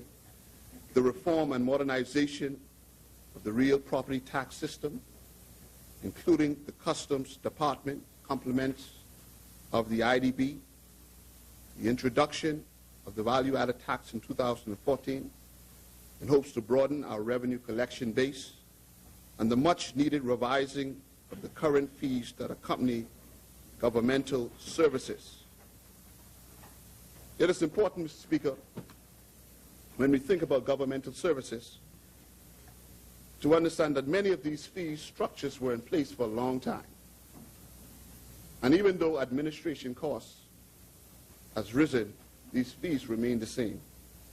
The fees has to reflect the administration costs. So I am all in support of an increase, a small increase in some of these governmental fees. For example, considerations are being assessed to adjust motor vehicle fees, port and immigration fees.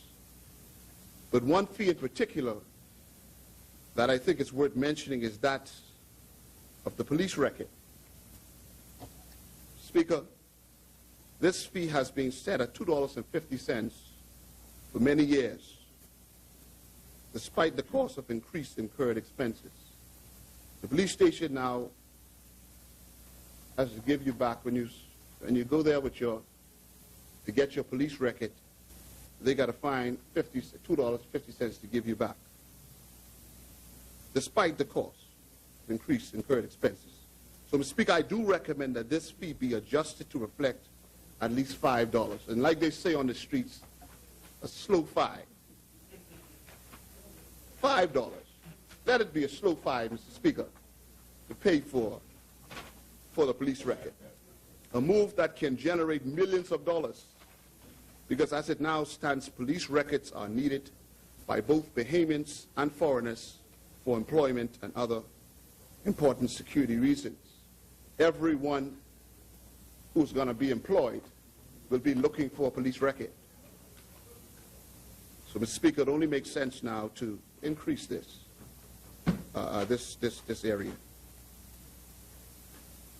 Mr. Speaker, as the IMF predicted, the Bahamian economy will expand by 2.7% in real terms this year. In anticipation of this growth, the Prime Minister has highlighted in his budget communication the various industries that are likely to yield an increase in the medium term, specifically tourism, agriculture, construction, and banking. Mr. Speaker, when I think about the tourism sector, this is a vital component in our economy, employing thousands of Bahamians and creating diverse business opportunities. For example, in 2012, between the months of January through March, Abaco in air arrivals estimated 17,225. Its sea landed, which are the sailboaters, estimated 1,244, just 3 months. and cruise arrivals, or our yachts, estimated 40,734, giving us a total of 59,203. In 2013, we saw an increase in air arrivals at 19,509. Our sea landed was down slightly around 971, but cruise arrivals was up significantly at 68,352. That's about a 28,000 increase over a year's time. Very important, Mr. Speaker. I am particularly excited about the cruise arrivals, as this speaks specifically to the recovering of the yachting industry. This industry, you'd remember, took a negative hit in the United States a few years ago, the United States as well as Europe. But Abaco, being one of the islands in the Bahamas that benefits greatly from these cruises or these yachts, especially during times of fishing tournaments. These tournaments consequently affects the hotel occupancy levels, marinas, restaurants, gift shops, and marine stores. So many stores and many businesses are affected by these yachts that come in. And the thing about them, some of them have been coming to Abaco for some 15 to 20 years or more. Every year they come. But after the cruising industry took a hit, they slowed down coming, but now they're coming back, which is great news for Abaco. Many of these yachts have even built second homes on the island, all of which causes now Abaco to be a leader among the second homeowners market, which is a very important market for us. The thing about it is, actually it's an important market all over the Bahamas, because most of the family islands now are seeing an increase in second homeowners, which is important because these people now, they come in your country, they live here, they spend money in your economy, they hire persons to work at their house, landscaping, housekeeping, etc. Very to resort investors. These concessions are geared primarily towards not only increasing the probability of success for the establishment, but also creating every possible opportunity for Bahamians, whether through employment or business ventures. Whenever the government, Mr. Speaker, give millions of dollars worth of concessions that I see the government give, there must be a balance where Bahamians must be given every possible opportunity through businesses. The spin-off from this, that investment ought to be at the Bahamian advantage. Yes. And that's why I'm so supportive of the Minister for Immigration, who states that we must give Bahamians every possible opportunity. Yes. That's the only way, Mr. Speaker, that our economy will grow. Because we must understand that when I give a Bahamian company that business, they are the ones that live in my community, they are the ones who live on my island, they are the ones that will spend their money there. When I give it to somebody else, it's out of the country. I think you can right there.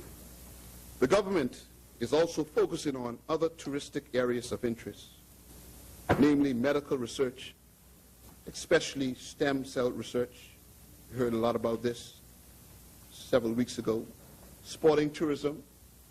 I'm very excited about sporting tourism. Mr. Speaker, I would like to see one day that we have one of the World Cup events right here in the Bahamas. I'm hoping that when we get our state-of-the-art sporting facility, that we can have one right in Abaco. Boy, it sounds good, Minister. But the World Cup, if you follow their fans, they call them fanatics. The reason why they're fanatics, wherever their team go, they go. Speaker, this will create a major opportunity for persons coming in now to our islands to have such an event. Hotels affected, the restaurants affected, etc. So I'm hoping to see them. I'm excited about sporting tourism. Then there's the religious and heritage tourism. Of course, you know, a lot of the churches now throughout the world are looking for places to hold convention. Church convention is a big deal now, and they are all over the world hosting these conventions. Of course, the Bahamas have had its share, and that religious tourism area, you know, God's house always has food. I repeat that. God's house always has food. So it only makes, it's wisdom now to tap into that particular section, religious tourism, all of which will enhance our economy.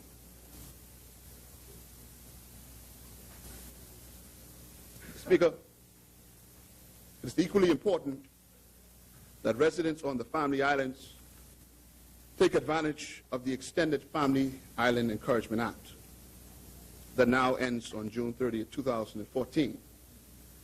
I would like to take this opportunity to encourage all potential Abaconian investors, in particular, to consider investing in companies like boutique hotels and manufacturing companies, businesses that complement our local economy and have the best probability of being successful. So those who are sitting on their money, Mr. Speaker, I invite you to seek to invest in hotels, because as the island grows, we have to be ready to accommodate what comes, the amount of tourists that comes to the island. In particular, Speaker, I'm anxiously awaiting the restructuring of Bahamas Development Bank and the return of the Bahamas Development Bank to Abaco. There are many persons there that wish to start their own business, but there are always a factor of financing. You know, the average Bahamian that has a vision, dream in their head, the fact is they don't have the money to do it. And so having the Bahamas Development Bank there, I know they've had some challenges in the past, but I believe if they'd find now with a very strong economy in Abaco, local economy, that they would find that there are persons there with the right kind of business will prove successful. So we are hoping for Bahamas Development Bank to return. And land matters is always another issue where we found that a lot of our land has been disappearing. I don't know, Speaker, I want to say some things, but I better hold my tongue there. But land issue is a major issue in Abaco right now. It's unfortunate that a lot of the land that people who want to do business are not able to get access to it. But I've had very fruitful conversation with the Minister for Finance, the Right Honorable Member, who have given me some assurity. Mr. Speaker, I am particularly pleased to hear the establishment of the agriculture school in North Andres and the impact it will have in reducing our imported goods. It is reported that we presently import millions of dollars worth of food products. So this school is truly a step in the right direction, as we need to become more self-sufficient as a nation. It is my hope that we can establish a branch of the school in North Abaco to assist interested farmers there also. Right now, our farmers, when we look at that particular industry in Abaco, in North Abaco in particular, we have a fully functional greenhouse that was recently donated by a charitable organization out of the United States of America. They donated it to the North Abaco Farmers Association. And so now the Farmers Association in North Abaco are actively now planting vegetation plants for commerce purposes, so which is a very good thing for the farmers there. Abaco Farms in North Abaco as well is the great producer of organic products, which also is doing very well right now in Abaco. Then there are numerous farmers throughout the south as well. So bringing the school to North Abaco, a branch of that school also would be a good idea.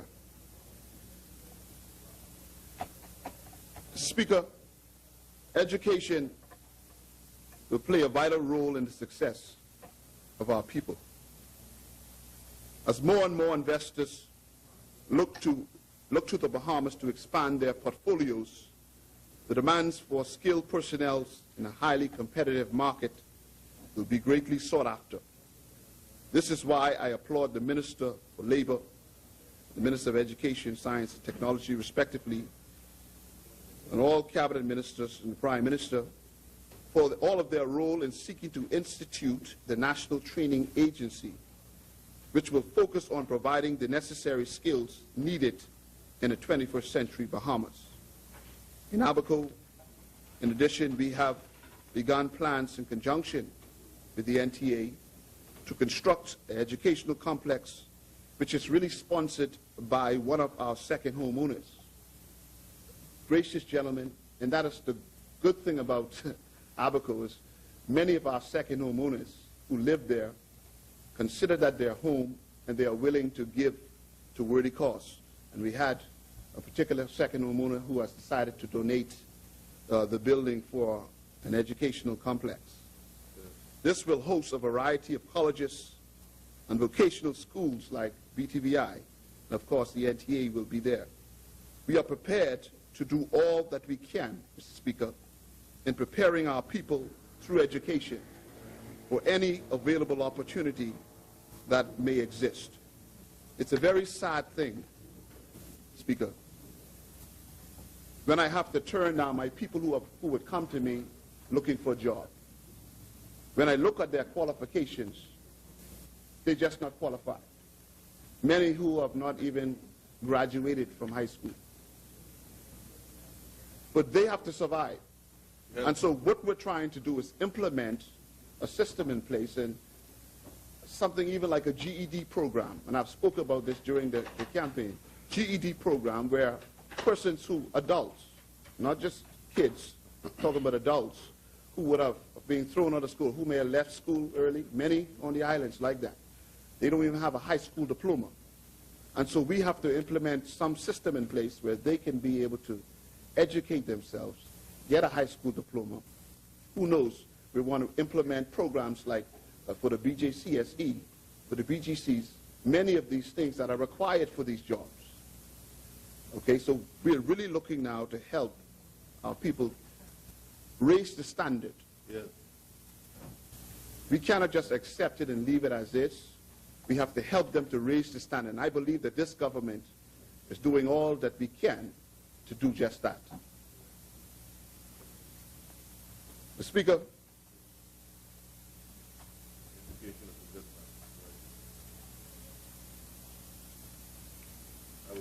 I would like to once again thank the Prime Minister and his cabinet for their vision in ensuring that the Family Islands, inclusive of Abaco, continue to receive the much-needed infrastructural work to bring them to the place proper development. I was happy to hear that the government, in its budget communication, state that it will partnership with FSI government, as this will ensure, Mr. Speaker, that we have the necessary funding to complete a lot of the infrastructural works on the Family Islands. Yes. I see in Abaco alone, we're looking at roadworks. And, for example, the roadworks in Abaco will have to be completed in stages. The first stage will include asphalting from the Marsh Harbour International Airport to sections in the Marsh Harbour and Dunderstown area. So partnershiping now with FSI government agencies like NIB, it would be a very good idea, Mr. Speaker, to make sure that we have the funding necessary to complete our infrastructural work. It is very important, I repeat, it is very important, Mr. Speaker, that Family Islands like Abaco, which are developing very progressively, that the government do everything in their power to see to it that we nurture these islands. You know, not just Abaco alone. You have Bimini doing very well, Zuma, and the rest of them. But we got to nurture these islands and make sure that they're able to reach their full potential. Yes. Because the yields are very great for government revenue when they reach their full potential. Speaker, besides the roadworks, the airport is coming to completion. And it is anticipated that this new facility will increase air arrivals in Abaco. For example, the Delta Airlines has already partnered with Bakers Bay, and they are bringing on a regular basis a number of persons to the island. And they have said now that once the airport is open fully, they will be resuming flights in and out. And we believe that not just Delta, but you would have other major airlines, especially once the tower is in operation, the air traffic control tower is in operation. All of this will add to our attractiveness to bring in more airlines to Abaco. The state-of-the-art sporting complex is expected to begin in several months, and we are very excited about that. We have major athletes that come from the island. In particular, some of the most famous ones were Troy McIntosh, Savatita Fines. The kids, when they hear their names, are very excited about it. We have our superstars now out of Moss Island who are doing very well. And so to have a sporting complex, and I understand we're going to have a gymnasium. So, you know, Abaco always had some very good basketball players, good volleyball players. All of this will add to their ability to increase, to be able to come now to compete on a higher level. So state-of-the-art is expected to begin in several months. We are very excited about that, Mr. Speaker. The mini hospital is progressing. It should be opening in a few months.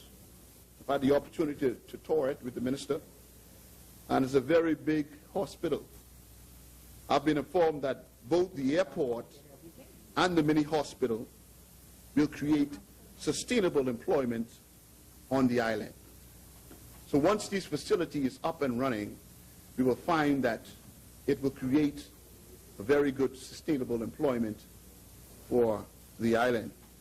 Speaker, I will continue, but I don't want to get any of the other members a little jealous. So I better slow my roll in what I speak in. But I'm only speaking the truth, Speaker. This is what's happening in Abaco. And so we're happy to see that the number of jobs that will be created as a result of these projects is major. And what is so exciting about this is I have received commitments from ministers, Speaker, and the fact is we have employed locals, persons that live there, companies that operate there. That is very important, Speaker, for the local economy. You see, what the previous administration did and what we fought so hard against was the fact that they allowed so many outside mega companies to come in. And what that did is decimated the small, in particular construction. It decimated the small contractors. It actually crushed them. And some of them were not small, they were big. But right now we're having a challenge in just getting some of our contractors back to work on the island. True, there's some of them are there and no one get out. All right? So, Mr. Speaker, I'm happy that we are employing these people, these local contractors, the people of Abaco, who live in these communities, who will spend their money on the island.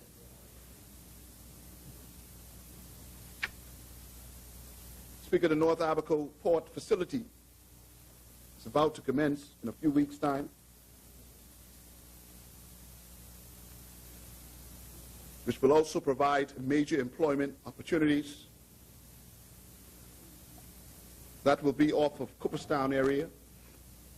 And, you know, I let my people in the north know that this will be great opportunity for many of them, that they can prepare themselves. It's coming. In relation to additional jobs, recently the Deputy Prime Minister, Minister for Public Works, along with the Minister for Civil Aviation and Minister of Education, signed a number of contracts pertaining to the fencing and hydro seeding for the Marsh Harbor Airport, the custom building repair, and a preschool that will commence in North Abaco. And Mr. Speaker, once again, I am very grateful for the government in seeing to implement these very important, or complete these very important infrastructure work. In addition, there is a proposed high-end boutique hotel commencing in Treasure Key in a few weeks' time. High-end, it may some 12 to 15 rooms, but it'll be high-end. That will be also create some form of employment. And the investor that is actually building the hotel has a 100% Bahamian employment. 100%. So he has a mindset to employ Bahamians.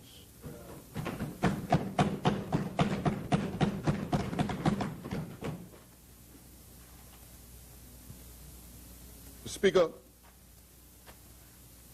I did very good today. I almost make an hour.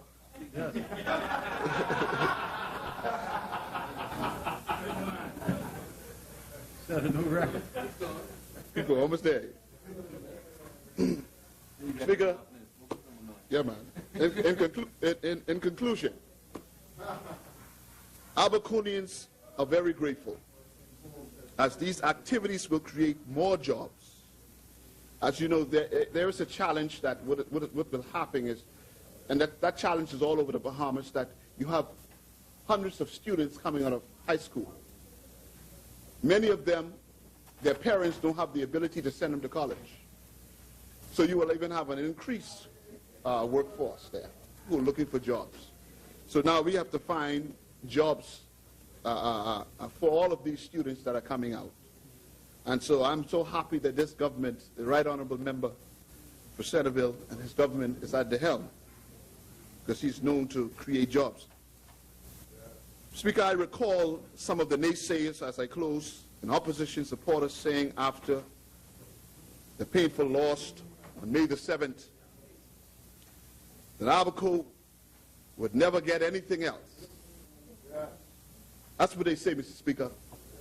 Abaco will never get anything else. But I say, behold, Mr. Speaker, look what God is doing in Abaco. The devil is a liar.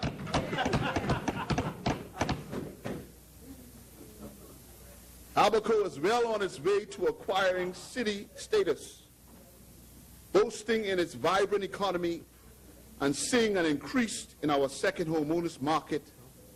And I applaud the government of the Bahamas once again for its determination in seeking to improve the standard of living for all Bahamians. That's what the budget communication was all about. In essence, to improve the standard of living for all Bahamians while securing the future for the next generation of Bahamians. Mr. Speaker, with those few words, Senator Tall Pine say ain't few. With those few words, Mr. Speaker, North Abaco supports the budget. Thank you. Thank you very much. Thank you, Honorable Member.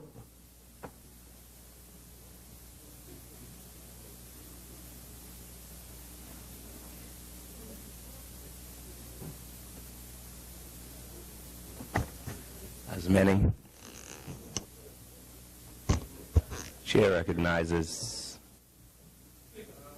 Honorable Member for Tall Pine.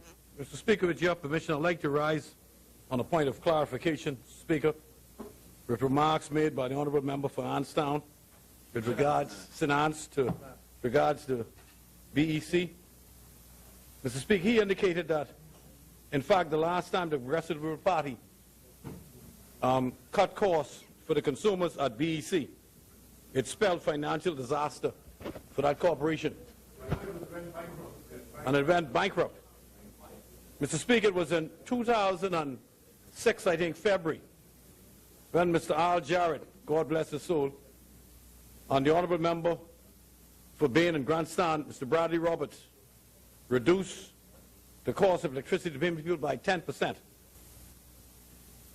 Mr. Speaker, that was 2006. In between 2009 and February 2012, under the reins of the F&M government, some $215 million was spent out of BEC cash funds.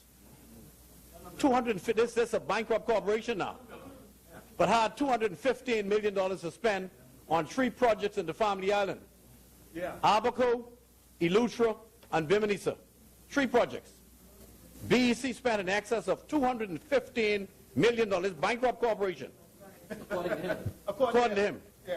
Spend that amount of money. Furthermore, Mr. Speaker, the contract was not bid. This was a negotiated contract for $215 million without any bidding process took place. Now, if that was the Christie administration, could you imagine what the press would have said with regard to that? $215 million was negotiated with a company called MAN B&W. Mr. Speaker, the project in Abaco alone, the overrun exceeded $50 million.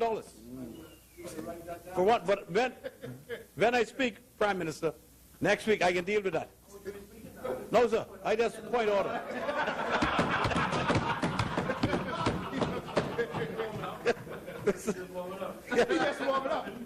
Mr. Speaker, in addition to the $215 million that was spent on Abaco, Bimini, and Eleuthera,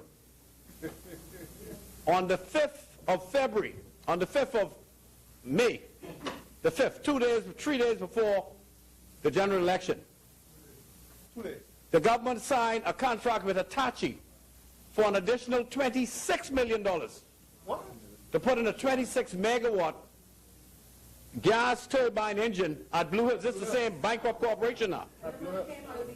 Out of BEC. You see, it is not fair, Mr. Speaker, to damage the reputation of a man like Al Jarrett, God bless his soul, who did a tremendous job in putting BEC on the right proper fitting, Mr. Speaker. Now, what the F&M did that same period, they totally neglected, Mr. Speaker, to service the engines at Clifton. For 3 years. The base load. They neglected to service those engines at Clifton that carries the base load for New Providence. That's right. It got to the point where Clifton was only generating 18% of the power for New Providence. My. Clifton generally, at a good mix, should generate no less than 60%. Yes. And the reason being is very simple, sir. Clifton used cheaper fuel, bunker C, which is 33% less than what Blue Hills use, which is diesel oil. Yes. The engines use 30% less fuel. They burn 30% less fuel.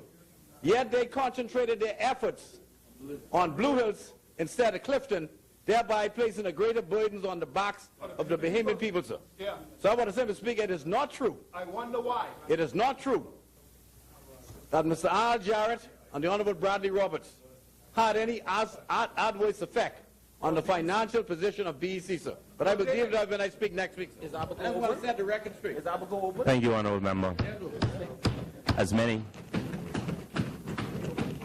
The Chair recognizes the Honourable Member for Carmichael. I could be his opening statement. Mr. Speaker, I rise on behalf of the great people of Carmichael and come to give some good news in a certain perspective that will be not quite the Baptist version, but close. Pentecostal, maybe. I'm a student of science, and I tend to look at the world a little differently than a lot of people. And so we know that there are laws that govern the universe. Gravity, laws about light, laws about space, about time. And you cannot, as much as you would like to, defy these laws. Nature abhors a vacuum. Very good, Mitchell. Yeah. And one of the principles that we know exists is the equality of matter. And this is what things that matter, and this is very important as it relates to budgeting, running the country, getting things organized. And it is very simple and yet profound. And it means that whatever you send out into the universe, into your environment, at some point comes right back to you. Right back to you. For instance, to make a sports analogy to this, we have sent out many years ago, a first-round draft pick to the LA Lakers, who first went to Portland, in the name of Michael Sweet Bells Thompson. And some things have come full circle to him, but this is how it works to a country. We heralded Sweet Bells, applauded him upon his return, and wished him well and that he would return. And today, only moments ago, downstairs in the halls of this parliament, walks in Mark Jackson. And some would say, well, what's the relationship between Mark Jackson and Michael Sweet Bells Thompson? Because Jackson played, I think, for the Knicks, and then played for the Indiana Pacers. And I can say something about the Pacers before I get into the meat of my presentation. But Jackson now returns to the Bahamas, in such good faith, came here to see if he could speak with anyone in this house, just to let us know that he was here. Because Mark Jackson now is the head coach of the Golden State Warriors. And on the Golden State Warriors, there's a shooting guard named Klay Thompson, who happens to be the son of the same fellow we sent out years ago, Michael Sweet Bells Thompson. Yeah? And so, Mr. Speaker, this is how the world works. That's how the universe works. And this summer, we're going to have the privilege, the high esteem of greeting and seeing Michael Sweet Bells Thompson and Klay Thompson returning to the Bahamas to run a basketball camp for us in conjunction with the Ministry of Youth, Sports and Culture.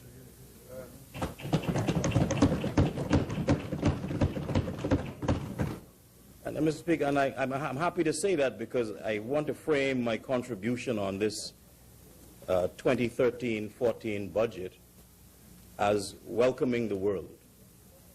And it is now time for us at 40 years old. We're no longer children. We have on no diapers, no training wheels, no depends. We've been running the country for a little while. We know what we're doing. Yep. And now we want to get on the world stage. Onto the world stage, Mr. Speaker. Mr. Speaker, the people of Carmichael constituency have put great trust in me, and I try to return that trust and faith in them. We want them to know that I have completed their greatest request, which is this community center. Yes. It's on Flamingo Park. We opened it in grand fashion several weeks ago. And this summer, starting in 6 weeks, less than 6 weeks, 4 weeks now, in 4 weeks you'll see something called Camp Carmichael. Yeah. Camp Carmichael will have tennis, judo, karate, baseball, softball, soccer, volleyball, basketball, even including beach volleyball and beach soccer. Yep, over the hill. This summer, starting in 4 weeks. Never seen before. We're also going to introduce rake and scrape arts and craft and specialty music classes, computers and literacy classes this summer. But most of all, I tell the people of Carmichael, we're going to have a little walkabout on Friday, and then we're going to have a short walk, and then we're going to have a long walk on Friday. And so we entrust them that they would join us on this historic Labor Day march. I think we start at 7 a.m. out at Windsor Park.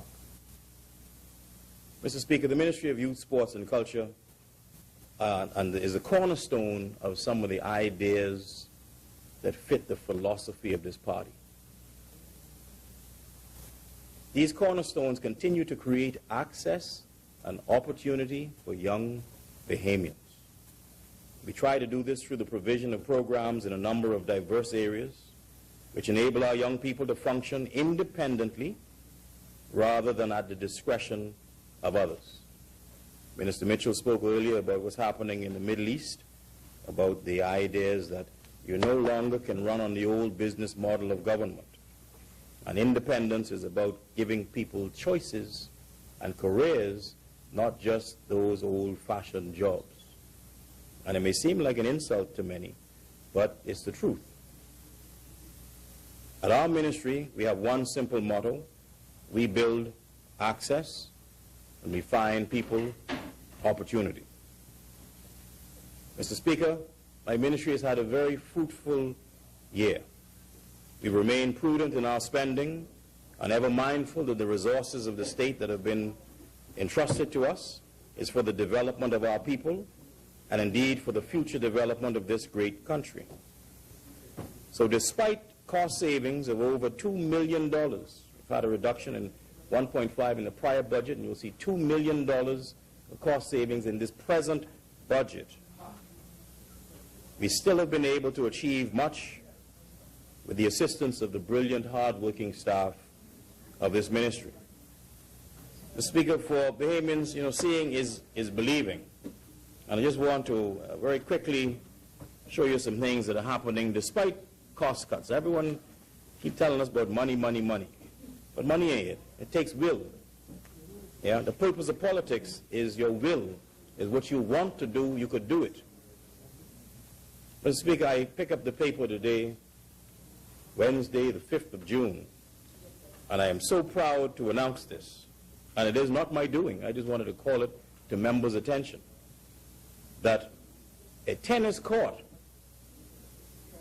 is going to open in Farm Road on the corner of DeVoe and East Street in the parking lot of Our Lady's Church.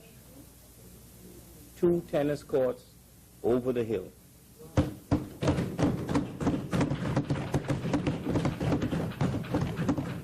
Nors, I think this might be on your border. You better check that out. I think that is on your border. Despite the cost cuts we had last year, sir, we took a first-class team to the London Olympics. I want to hand this round for people to see. And at that event, it says, welcoming the world, a festival of athletics, a festival of athletics. This event, by the way, was paid for, I think, about $20 billion that it cost for the London Olympics to be put on, by national lottery. That's what they paid for the Olympics, by national lottery. All right? They raised it and praised it and paid for it. Okay? The same laws that we govern ourselves under this English common law thing, for those who got to say. But pass it around, Mike, because some people might believe it's real, you see. Despite the cuts in our budget, sir, you'll see this year we have the national youth policy will come to life once and for all, governing the affairs and relations to young people, giving them real opportunity with teeth and law in the Bahamas so they have a fighting chance at getting a job and sustaining a real life. Despite the cuts that we've experienced. Last year, instead of having one Junkanoo parade, we put on the 12 Days of Christmas Festival, giving hundreds of entrepreneurs added opportunity to make money again and again and again. In the air now, people have heard the Prime Minister's announcement about a new festival. He used the word carnival-like or Mardi Gras-like, but I want the public to know that this will be a uniquely Bahamian festival.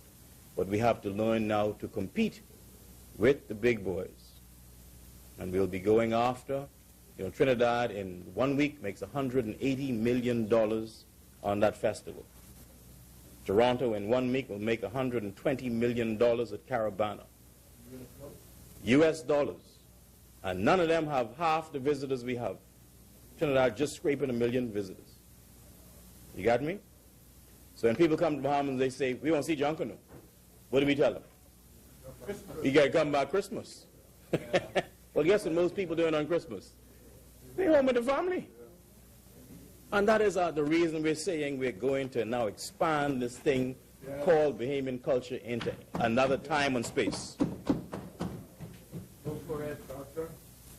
Despite the cost cuts, you saw this year, Mr. Speaker, we put on what we branded as the best curricula ever. Despite the cost cuts, we repaired this stadium that I don't know what they were doing over there till it reached, but thank God it reached. Yeah? Despite the cost cuts, hosted 26 Caribbean countries for 4 days without mishap, mayhem, and as I understand it from the police, no fight, no robberies, no problems. Saying that money's supposed to do all these things. Mr. Speaker, in the upcoming fiscal period, my ministry will endeavor to continue to uphold the financial policies that have been put in place to eventually lead us to a balanced budget. It is incredible to me, Mr. Speaker, I've heard it on the radio, I've seen some fellas say that it's impossible, that's impossible to balance a budget. But we want to refer them to earlier PLP administrations, with Paul Adley as Minister of Finance, balanced budgets. We want to refer them to the last PLP administration with the same gentleman from the member for Golden Isles, a balanced budget with a surplus at the end. Yep. And so we want them to remember, you know, 3 times the charm. 3 times the charm. On that note, Mr. Speaker, I know Mr. Jackson is, he's still downstairs. It's Mark Jackson, Golden State Warriors, and he asked me how come, you know, he's from the Indiana Pacers. And he asked me how come I didn't, you know, he asked me who I was supporting in the game last week between the Heat and the Pacers. So I said, I'm a Heat fan. He said, well, what do you think about the Game 6? I said, boy, I was really worried. He said, why? I said, well, you know, the Heat was wearing red jerseys. And I look up in the stands, and the fella from Indiana wearing, and they say the gold rush was on in Indiana. And the fella from Indiana had a giant banner say, believe. I think, oh, Lord, I go to sleep. I think, I wait till they come back to Miami and we wear white. But, Mr. Speaker, this is the nature of what sports can do for people, what it can do for a country. It allows us to relax a little bit, get our tensions off, but rise to heights that we would otherwise not know. That's why it's important in national development. It allows people to do things that they would otherwise never, ever get to do if it were not for that endeavor. People go to college, people find new careers, they travel the world, but the biggest part of sports is you find something in you that you didn't know was there. When you push yourself to your absolute limit. And this is one of the things that we want to introduce this year from our ministry. A program called From the Playground to the Podium, where we're going to make sports fun again. We're going into every little nook and cranny all around this country to get people that just have fun, laugh, and run around and do whatever you want to do. But at the same time, we're going to find the best talent we have everywhere we can find them and push them to their absolute limit so they may find out something about themselves that you may see and they do not yet know. But to do this, Mr. Speaker, it takes a level playing field. That's the purpose and the reasoning behind sports and rules and regulations and laws. And we at the ministry are poised to level this playing field for young persons in the area of sports development all around the country. No longer will youngsters whose parents are unable to pay for their kids to join a sporting club or go to this place or that place be excluded the access or opportunity that propels them to higher planes. No longer will people have the excuse that, well, I couldn't get to this place or couldn't get to that place. No longer will they have the excuse I didn't have a coach or I couldn't go. No longer will they have the excuse that we didn't have the shoes, we didn't have the facilities. I was in Grand Bahama on the weekend to Coach Moon's camp. And some young kids came in from Sweeting's Key. And it really hurt me, I'll be honest with you, that you had the kids there from Grand Bahama, And they had on, you know, the Jordans and nice uniforms, and the outfit was tight. And we had these kids coming from Sweeting's Key in their school shorts. That's a part of Grand Bahama, but north of Grand Bahama, but it's a part of that area. I think that's not your constituency. Turnquest. And they got to catch a boat. And they had on their school shoes, regular school shoes, varying levels of shorts, and tattered shirts. That ain't supposed to happen in a country like this. Yep. And so that camp, after we left, is going to get uniforms for the entire summer, and Sweeting's Key will get theirs first.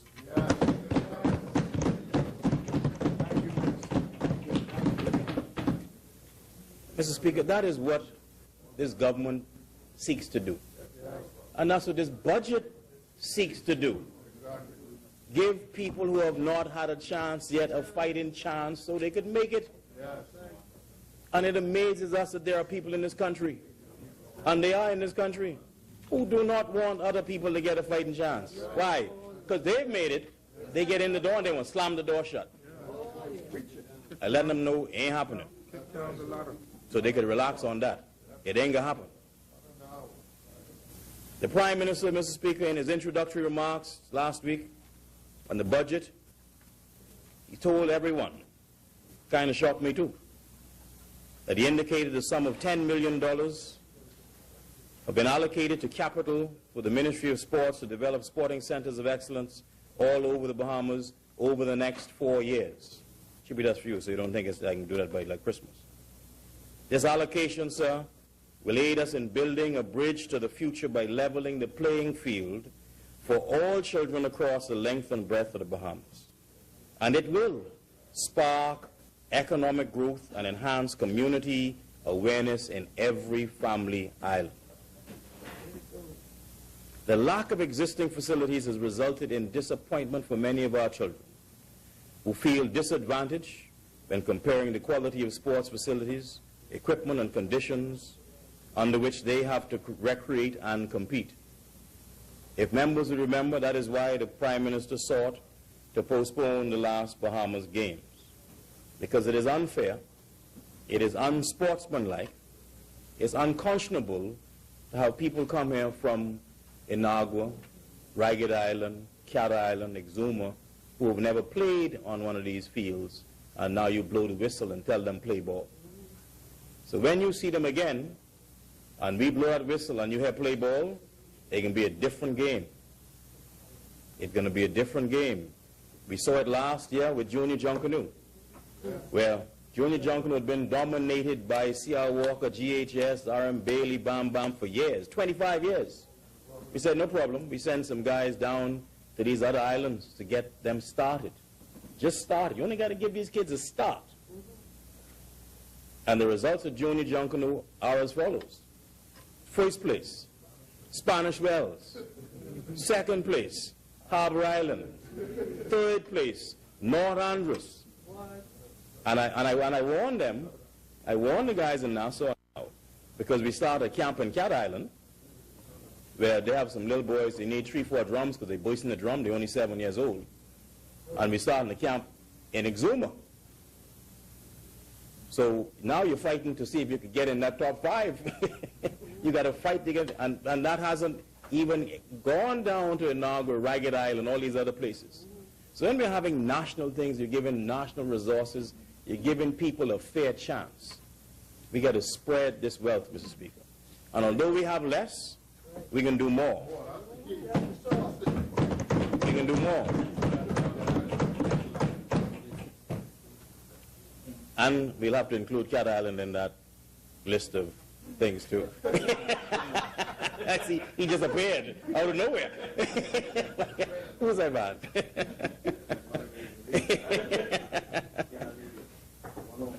Amen. And Mr. Speaker, for the first time, though, we will embark upon a truly national sports development agenda under these guidelines. Then the establishment of these sports academies, we feel, is the most effective means of addressing the government's agenda to develop a nationally funded training program to ensure that all sports talent throughout the length and breadth of the Bahamas have an opportunity to develop to their full potential.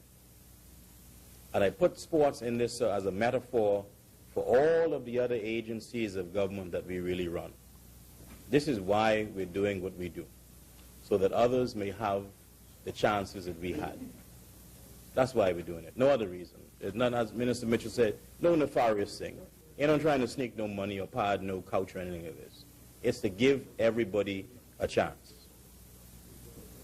These agencies will consist of a series of activity hubs referred to as centers of excellence. You all have heard the Prime Minister talk about it for a long time. Well, now it begins. They will provide tutorship in all aspects of athletic and human development. We'll be engineering young people with the tools of honesty, integrity, courtesy, confidence, respect, responsibility. But the biggest thing I see for young people right now is good judgment. This academy is intended to tap the abundant potential found in this country, which we now find prevalent in the family of islands. Athletes identified for the program will be groomed through scientific training at academies of excellence all the way from Abaco to Inagua. The academies will not be limiting their attention to athletic development, but will also focus on academic studies, life skills, now what they call soft skills. Boys don't like to hear that though. I like to call it life skills. The intent is to produce world-class athletes from within the country in selected disciplines through a systematic process of identification and selection at a young age. Mr. Speaker, this is no different than what we've seen all around the world. The Singaporeans have done it. I see the Chinese have said they're going to win the Olympic basketball championship in 2020. Isn't that amazing? 2020, they've said that. And you better watch out, they can do it. Now, 25 years ago, you heard the Chinese said, you boys out laughing. Yeah? 25 years later, they say it, you know they're coming, because they pay attention to centers of excellence. These academies, though, Mr. Speaker, will also raise the competence of everyone involved in sports. Sports science, sports medicine, coaching, and in collaboration with the Sports Authority, the management of facilities. This will be achieved through the organizing of conferences, seminars, workshops, and all sports-related subjects. Now we're getting into the business of sports. There are 12 levels of careers that come out of this academy. Athletes are not the only thing that come out of this academy. What does that mean? We got 12 levels of careers, 7 centers all around the country. That means jobs, real jobs, lifetime jobs, fulfilling jobs. All these athletes we have who are retiring, coming home, and seemingly have nothing to do, with great skills and great experience, these are the places that they can find their second half, so to speak, and a great fulfilling life of national contribution. And it should be noted, Mr. Speaker, that my ministry has already visited existing local programs that exhibit the core components of this kind of academy, and more importantly, have proven measures of success. And we point to none other than Moores Island, a group of young men who don't even have a track, have never run on a track, and consistently go to the pen relays and place in the top 5. So Moores Island, sir, is poised and ready to go. You already dispatched a team to Moores Island, Central Abaco, Exuma, and they're on the way to Andros, Eleuthera, Cat Island, and Exuma. They'll land somewhere in Andros. I'm not sure where. You'll just be there when they land now.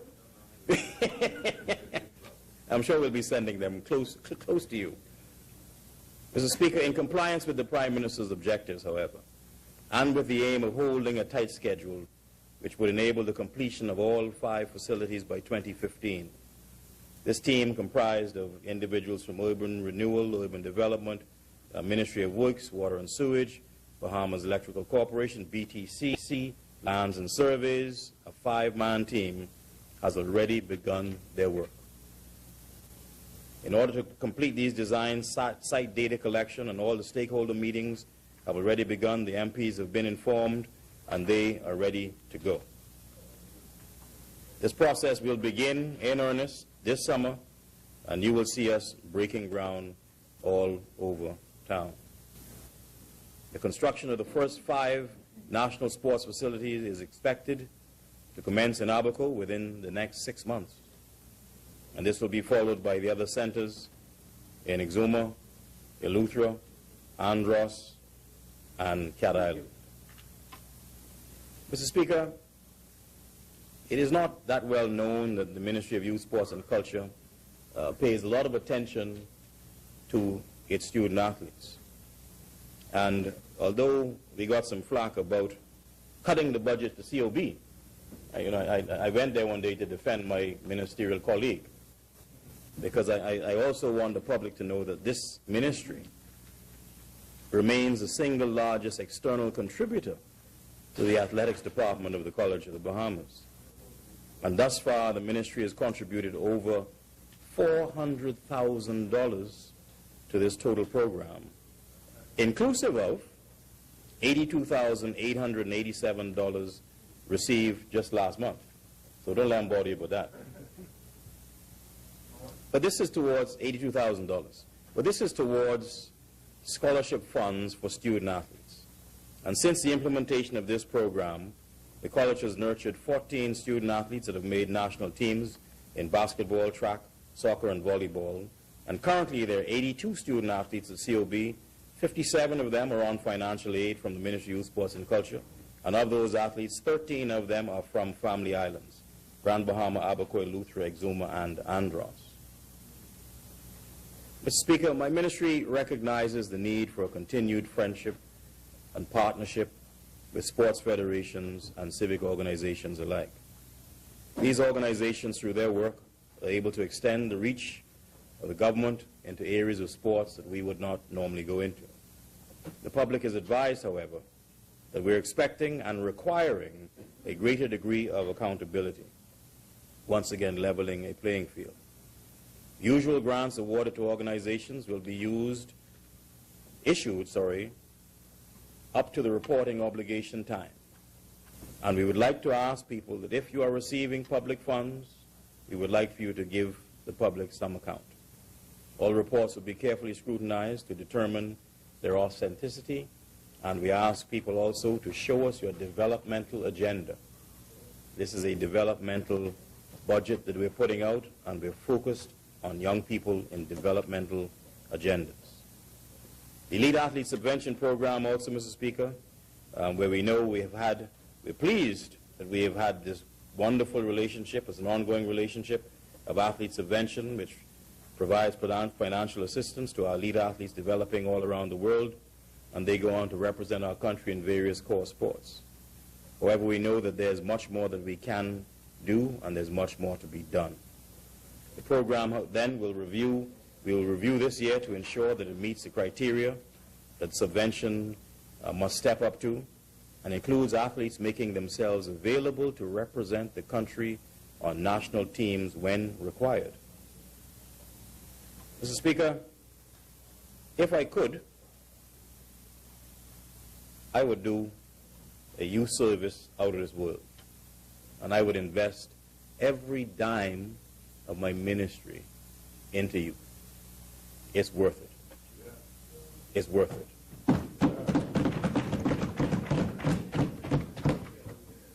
They are this present bridge to the future that we keep talking about. We live in a Bahamian society that is blessed with opportunities and advancements, blessed with great achievements, blessed with fantastic people, wonderful weather. However, it is also plagued now with societal issues that are beyond belief. Teenage pregnancy, drug abuse, defiance, violence, every manner of ill that we could imagine, and some things that we prefer not to. Mr. Speaker, we live in the hair and now. And this is also the kind of future that we will have if we do not intervene. With all of that being said, I wish to present you a solution-seeking part of our budget. I speak of the Division of Youth Strategic Plan to help us bring greater focus to our present, thereby changing the current path we're on so we might have an improved future. It is so interesting, sir. I got a lot of stuff here. You gotta excuse me for a sec. That in an incarnation before my time, the former administration embarked upon, it was in 2010, a gold initiative, foreshadowing, I guess, a wonderful change. Mr. Speaker, I have been on a listening and learning tour, listening to young people, learning a lot from them for the past year. And we have a serious disconnect. The youth of this country do not feel inspired by what is going on. They don't feel a part of what is happening, and they're disconnected to where we want them to go. So, Mr. Speaker, we have devised, along with our many partners, and BEC will be happy to hear this, we got a reconnection program too. We're trying to evolve a program called 300 Connect, a solution-seeking part of our budget, where the Division of Youth has a 5-year strategic plan whose goals are to encourage youth well-being, youth participation in their own developmental process. The 300 Connect initiative is a multi-layered, comprehensive approach designed to achieve just this goal. This program is divided into 3 to meet the needs of young people at different levels. The first is a community connect, partnering with uniformed organizations who serve these communities and provide both support in areas of human resource, volunteering, initiatives that will seek to make sure that these unattached youths join an organization of their choosing that is convenient for them to get to. Once again, we had the notion earlier by member for Fox Hill. We mentioned the guy seeking a job, but it is real for us in youth sports and culture. We do have some young people who want to run track and they want to get to the sports center, but they live in Adelaide.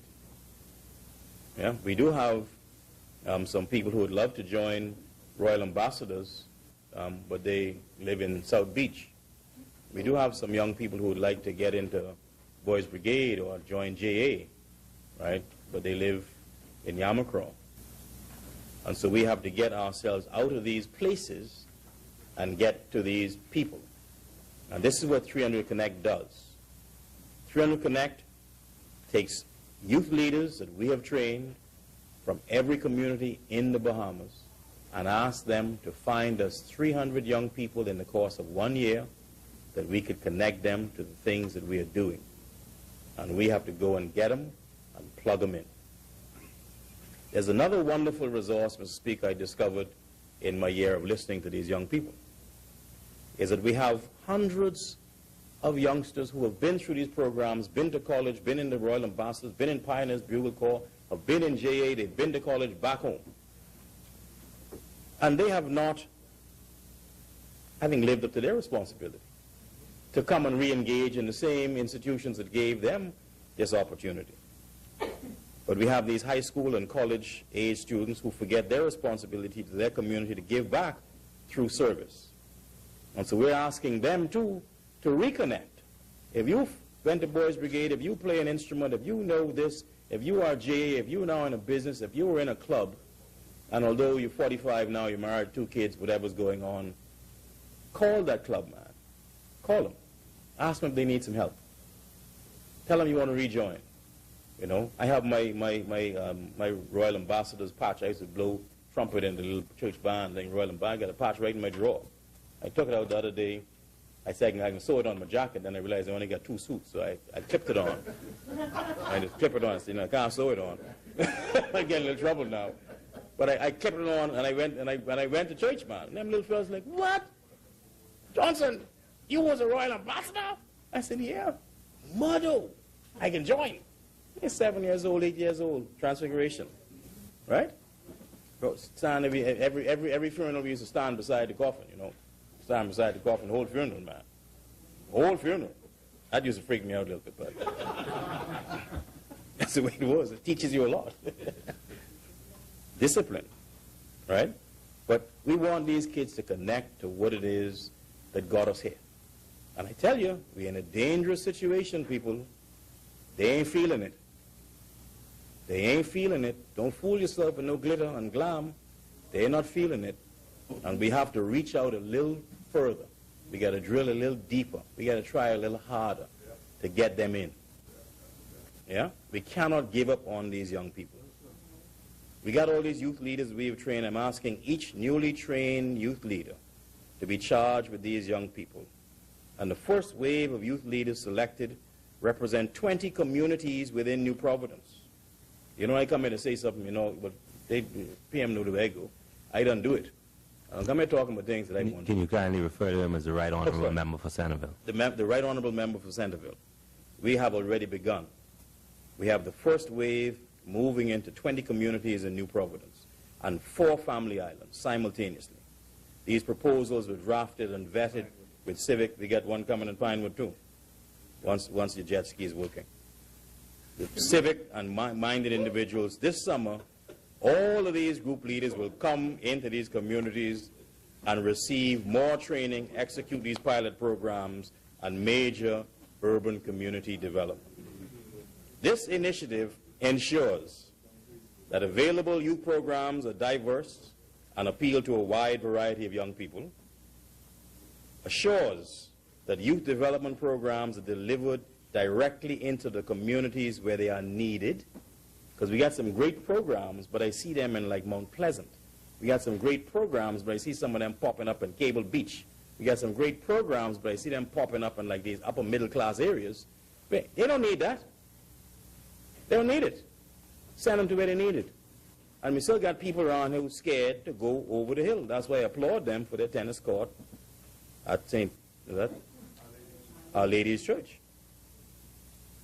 This assures that more innovative and youth-friendly approaches are used to improve the delivery of these programs.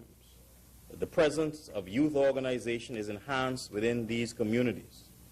That the public is made aware of what is available for our youth, thereby increasing access and opportunity. The last time we ran, boy, we did a lot. But guess what? No one knew. And my grandfather used to say, that's just like the $100 you can't find. You know you put it in one of them pants pocket. All this interest, you know you put it somewhere. But if you can't find it, you broke. You can't spend it. Now, it really is a good feeling when you reconnect and you pull out them jeans and you put it on, you go to put your hand in your pocket and say, whoo, you pull it out and there it is. But this is the feeling we got to get again in this country for young people. They have... don't put your hand too deep in your pocket. Don't put your hand too deep in your pocket. But young people have heard all of these great things about when we were growing up. You know, all these things when we were growing up. All the stuff we used to, all the opportunities we had. But they are disappointed because they're growing up now and they can't even come outside. They're growing up now. Well, shucks, I've been to Saunders Beach the other day and nearly killed myself. I keep trying to get down to that beach, man. You know? And I'm trying. Look, I'm fighting to get to that beach. I am fighting to get... I've been down. I couldn't get back. I had to walk all the way around and hop up in someone's yard. And I'm like, man, a good thing it wasn't high tide. And I had to call Kayla for a jet ski. And Kayla sent a jet ski to Saunders Beach, man. The honorable member for Pinewood. Honorable member for Pinewood. Sorry, sir. Please excuse me, Mr. Speaker, Mr. Deputy Speaker. But this just takes us to focused attention for young people. Another thing we'd like to do in this cycle with less, as we try to do more, there is no hub for young people to go to. We have all of these young people all around Nassau, and I keep thinking about a YMCA. You know, I've seen this place on Dolphin Drive, which is YWCA, which has been closed for, I don't know, 10, 15 years. And we're hoping we can, with the help of some of our partners, man, you know about the buildings behind there, that area, I'm hoping we can get that building, man, open the building, get some young people in there and give them a hub, a place where they can go, where we have a National Youth Service Center. Just a place. And you know, some people say build it and they'll come. I think we should open that and make it available to our youth leaders and their focus groups. Mr. Speaker, one of the greatest things that we've talked about in here and given us focused attention was this idea of stop, review, and cancel. All across the world, people have looked at it. Austerity didn't work. Canceling things don't work. No matter how much you review something, you can't change it. And stopping things that are working is deadly. This is proof, Mr. Speaker, that at least we've taken the position that we should keep the best of what we've always done. And when you look deeper into these things, they didn't just come about. The member for Bain and Grantstown often says, he said it the other day, he said circles. Just one word, he says circles. He says, you know, what you're talking about now, we've been through this before. And you got to go at it again. And every 40 years, you know, you have to answer the same generational question. So we have this great program in our ministry called Fresh Start. Everyone knows the member for Centerville's story, that he needed a second chance. And thank God he got it.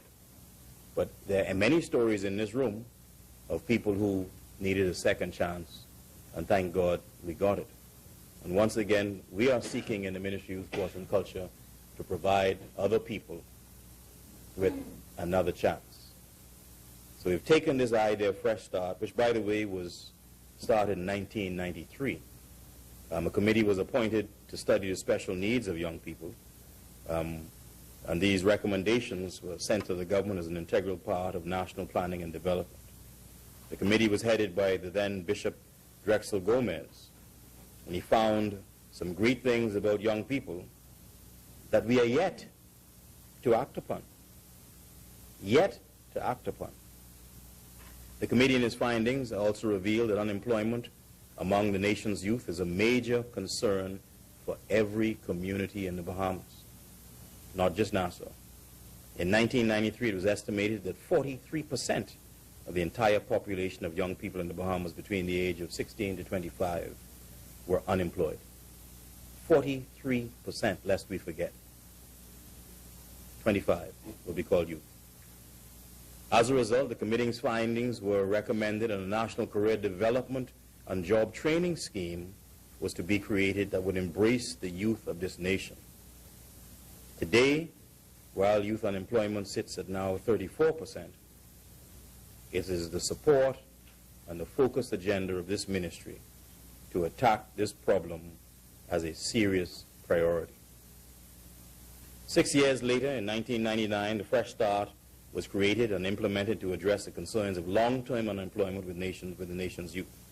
To date, this program is driven by my ministry's view that we should be providing access and opportunity to young people everywhere we can, every time we can.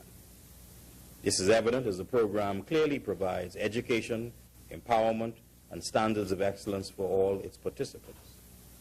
And this revamping that we are going through this year is going to put this program on steroids. A partnership has been forged between BTVI and the Ministry of Youth. Through this partnership, participants of Fresh Start are enrolled in personal development courses that range from nails, natural hair styling, general maintenance, QuickBooks, accounting, all sorts of things. We anticipate that upon the successful completion of a training program that you are more likely to get your fresh start. We do pay them a stipend to stick in it.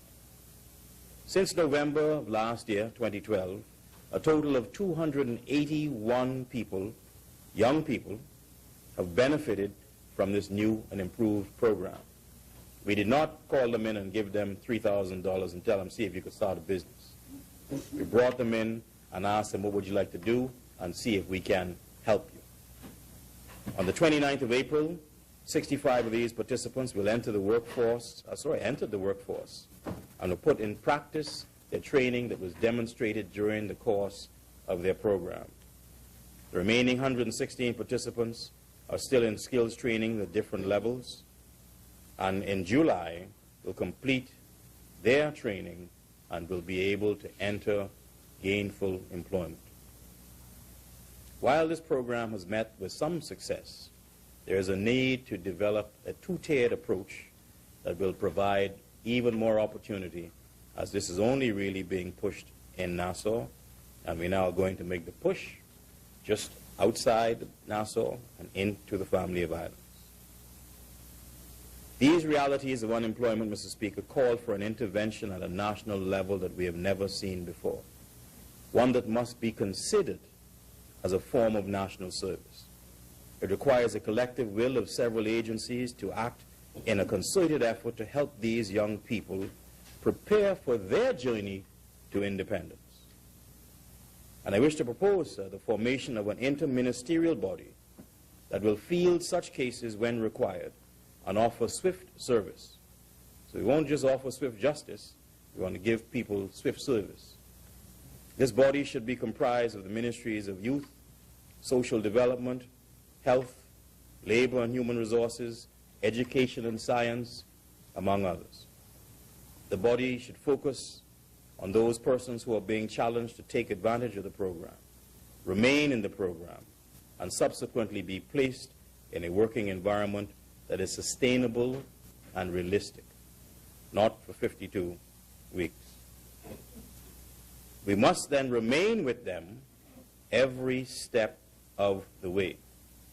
Because for many of these young people that I've met, Mr. Speaker, we are their last bit of hope.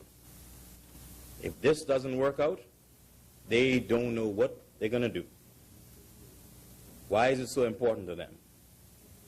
Well, some have families, many have young children, and they're unable to make it.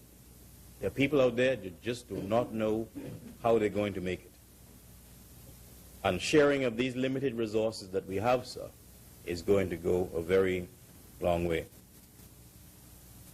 Mr. Speaker, my ministry stands ready to do so.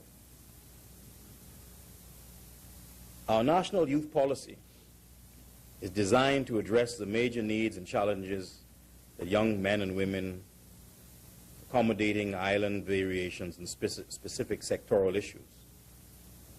The policy seeks to define a common vision and framework for youth development and also endeavors to provide all young men and women access to meaningful opportunities so that they may also reach their full potential, both as individuals and active participants in society. It is guided by a simple principle, Mr. Speaker, an acronym called LEAP. And we hope this year to make a great leap forward for these young people. And LEAP stands for leadership, economic management, administrative efficiency, and policy principles. The policy addresses the major concerns and issues critical to young men and women and gives direction to youth programs and services provided by governmental and non-governmental organizations. After many years of research and compilation of data, the dedicated group of young persons on the national policy team produced a finalized written draft just last summer in the middle of Hurricane Sandy, by the way. They stayed here from all over the Bahamas through the hurricane and produced a draft. Thus far, the draft has been submitted to the Director of Youth and myself. It has also been formulated into a push for policy campaign, which has been broadcast over social media and is used to inform the public on policy issues. The policy is also being reviewed by relevant stakeholders and will be coming to the Cabinet of the Bahamas within the next few months. During the fiscal period, the National Youth Policy Team will be asked to give further consideration to the Gomez report on youth in the Bahamas to determine whether areas can be merged with the findings of the existing draft and what was implemented and what the report has recommended. How long ago? 27 years. Yeah, 20-something years. And this is the amazing thing to me, Mr. Speaker. I went to my ministry. You have Winston Saunders evolved a report on culture, a definitive report on culture. And people that told me, you know, they hadn't seen it or they couldn't find it. I had to send to the archives to get it. Bishop Gomez, 25 years ago, did the most comprehensive report on youth development ever carried out in the Bahamas. And I asked the technocrats for it, and they've never seen it. So, you know what they want us to do? Do another one. No, I don't find a copy. By the time as I say this, I don't do that, man. Yeah? We have the copy, and we're going through it again, and most of the things that were happening then, guess what? They're happening now. It's still happening now. And the same recommendations he made, we need to do. There is nothing new under the sun. I will, sir. Absolutely. We'll absolutely get the opposition a copy of that report. I'll have it addressed and delivered to you next week. Mr. Speaker, allowing young people to positively engage and be empowered is another thing we need to do. We keep telling them what they're doing wrong. We keep blaming them for what they've done. We keep, you know, everything is wrong. But to replace wrong, you got to put in something that's right. Yep. Amen. You got to put in something that's right. You know, that's why I don't listen to talk shows. People calling all day, they could tell you everything in the world was wrong from Asia straight to Africa. And tell them fix one. None. They just want to complain. They don't want help. No one wants to help. They want to complain. You know, I tell young people when I meet them, I say, I sit at the end of the cabinet table, and I'm one of them juniors. They could hardly see me way down the line. I say, but you know, but I'm here to help. And I sit close to a lady called Hope. Thank God. Yeah. And they get it. Young people right now in this country need help. All right? Real help. And hope. I got a plan for that. Amen. By the way, I'm glad you said that, Mr. Gomez. So before I leave, I want to show people, so I can hand this around. This is the gold initiative that was started. This is 2010. So I don't know if this was Charlie or Bannister, but they must know what they was doing. So they started this big initiative they did, gold initiative, and it stands for. Well, you know, both of them was trying to get a nomination for PLP. The two. Yeah. Yeah. Gold stands for greatness, opportunity, leadership, and youth development. I mean, fantastic program. And once again, I'm not a stop, review, cancel person. Plus, you got the right colors. You know, so we are continuing this, and we're going to expand it this year. I just wanted to hand around so people could see. That's 2010. Even something greater, Mr. Speaker. I picked this up a couple of weeks ago. I was reading it again. And there's a man here that wrote this book, and he says, I wrote this book because I love my country, and I'm concerned about its future. So I wrote this book because I love my country, and I'm concerned about its future. This is Bill Clinton, 2012, I think. Last year. Bill Clinton, 2012. And the simplest thing here, well, that's why I sit beside Mike. Mike teaches me a lot. He says, the principle here is stop complaining and get back to what? Get back to work. All the people around there every day complain. Get back to work. We have a country to build, man. We got the greatest little country in the world, and you moaning and groaning. Get back to work at building a country. The subtitle of it is Why We Need Smart Government for a Strong Economy. So I can get us the mic. The Honorable Member for Golden Isles. The member Right, for Golden member Isles. for Golden Isles. As we got now. And I hope member for Golden Isles will hand it around so other people might see it, and then he'll take it back in his possession. And normally if you ask him to read it, he'll charge you a small, you know, a small commission, a small fee. But he'll let you read it. Put some stuff in the coffers. Mr. Speaker, it is now summer. It is upon us. We could feel it. And these youth programs are here.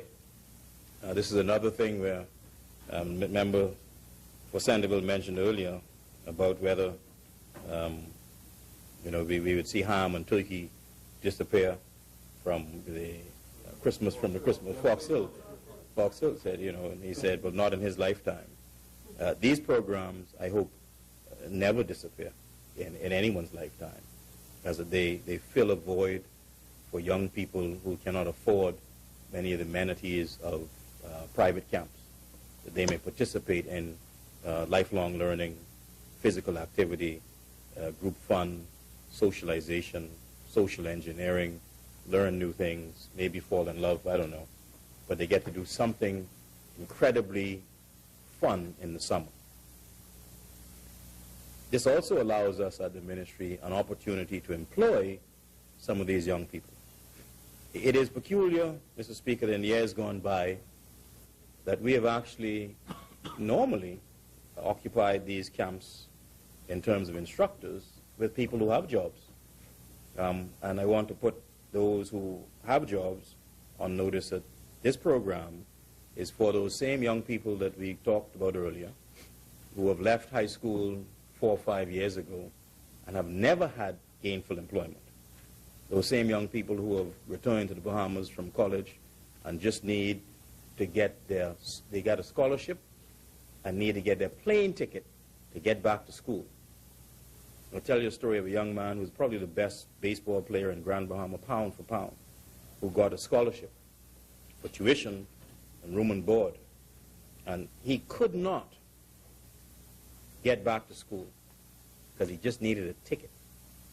And he worked in one of these programs, made his ticket money, and that boy has never looked back. And I understand this summer he's going to be trying out for AAA baseball, professional baseball in the United States through one of these programs. This year, all workers have completed a training session to join the camp. The quality standards in youth work is a manual that we've developed, and they're very pleased to have done it. The issues of youth violence and crime will be directly addressed by our camps this year. Each camp will offer a social competencies curriculum to improve the way youth in our nation interact with each other. The most peculiar thing I see now is how we treat each other. Campers participating in these youth camps will be exposed to a new skill set that could spark entrepreneurship, expand their consideration of different occupations, or even specialties that we will see here of science, environmental studies, multimedia arts, creative expressions, rake and scrape, art and craft. The Summer Youth Program this year will partner with other groups to offer specialties in aviation. Can you imagine? Aviation.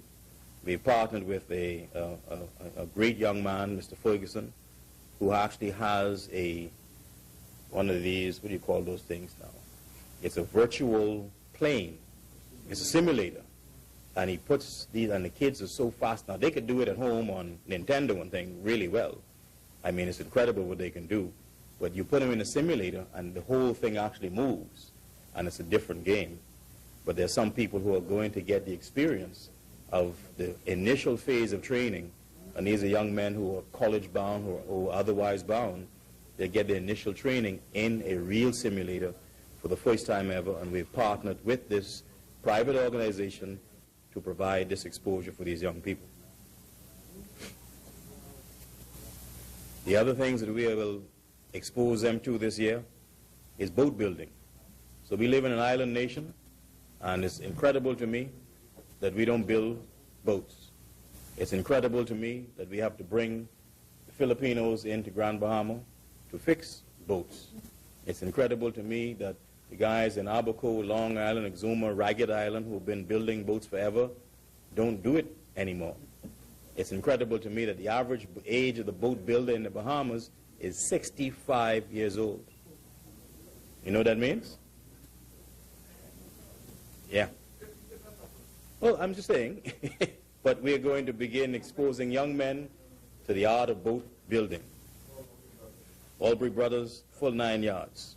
The next thing, you know, we got a bunch of dangerous dogs now in Nassau. Everyone getting bigger and bigger dogs. And so one of the things that I've even asked for one day is dog training. One of our camps will have young men and young women learn the art and skills of dog training. Agro-business, health and wellness. These are the things that we are going to expose these young people to in the hope of sparking their minds that they don't have to just go and get a job. You'd be surprised what you could make as a dog trainer in Nassau. You would be very surprised. The Summer Youth Program over this year will offer specialties in all these areas, and more than 4,000 young people will benefit from this partnership into 30 different organizations. As I said earlier, Mr. Speaker, the Gold Initiative, what we think is a fantastic idea. We will continue this initiative. Greatness, opportunity, leadership, and youth development speaks for itself. My ministry will continue this partnership with the Governor General Youth Awards. By the way, those youth awards are happening tonight at 7 p.m. at Epworth Hall, for those who may wish to pass by. This award is engaging. You see the kids walking all around Nassau with their backpacks on. I'm sure people are like, what are these children doing?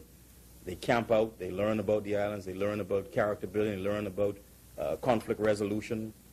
And these kids, 14 to 25, learn wholesome activity that benefit them for a lifetime. This partnership was facilitated with the Ministry of Youth, Sports and Culture and the Governor General Youth Awards, and is a contract that we have that we wish to continue, although it may expire, I think, next year. It's a wonderful initiative, and we hope it continues to grow. Mr. Speaker, junior achievement. The government will maintain its in-kind and financial supports to junior achievement to assist with the effective and sustainable management of this organization. We're ever mindful of that the government has partnered with the private sector in over 30 years through junior achievement programming, and we are most appreciative to the sponsors and firms that continue to contribute to the sustainability of this effort. Mr. Speaker, there are two huge areas for growth in the Bahamas. One is sports, and we're so very interested in going into the business of sports. I want to hand colleagues, if we can get one of these on the other side too, I don't want to leave them out. Make sure you get one to the leader of the opposition. We are embarking in the business of sports. We're hoping to do a unit within our ministry called Sports in Paradise. And it is a sports tourism product, but we have found that this sports tourism product now is a full-time job. We've gone ahead and built out some interesting things, and we now find that instead of one day, you got to have this stuff on every day. And that one, please. We had this year, we've attracted to the Bahamas the greatest athletes in the world in the Chris Brown Invitational. Hand that down for us. We'll take one that way. We saw the LPGA come to town. That's for you, Deputy.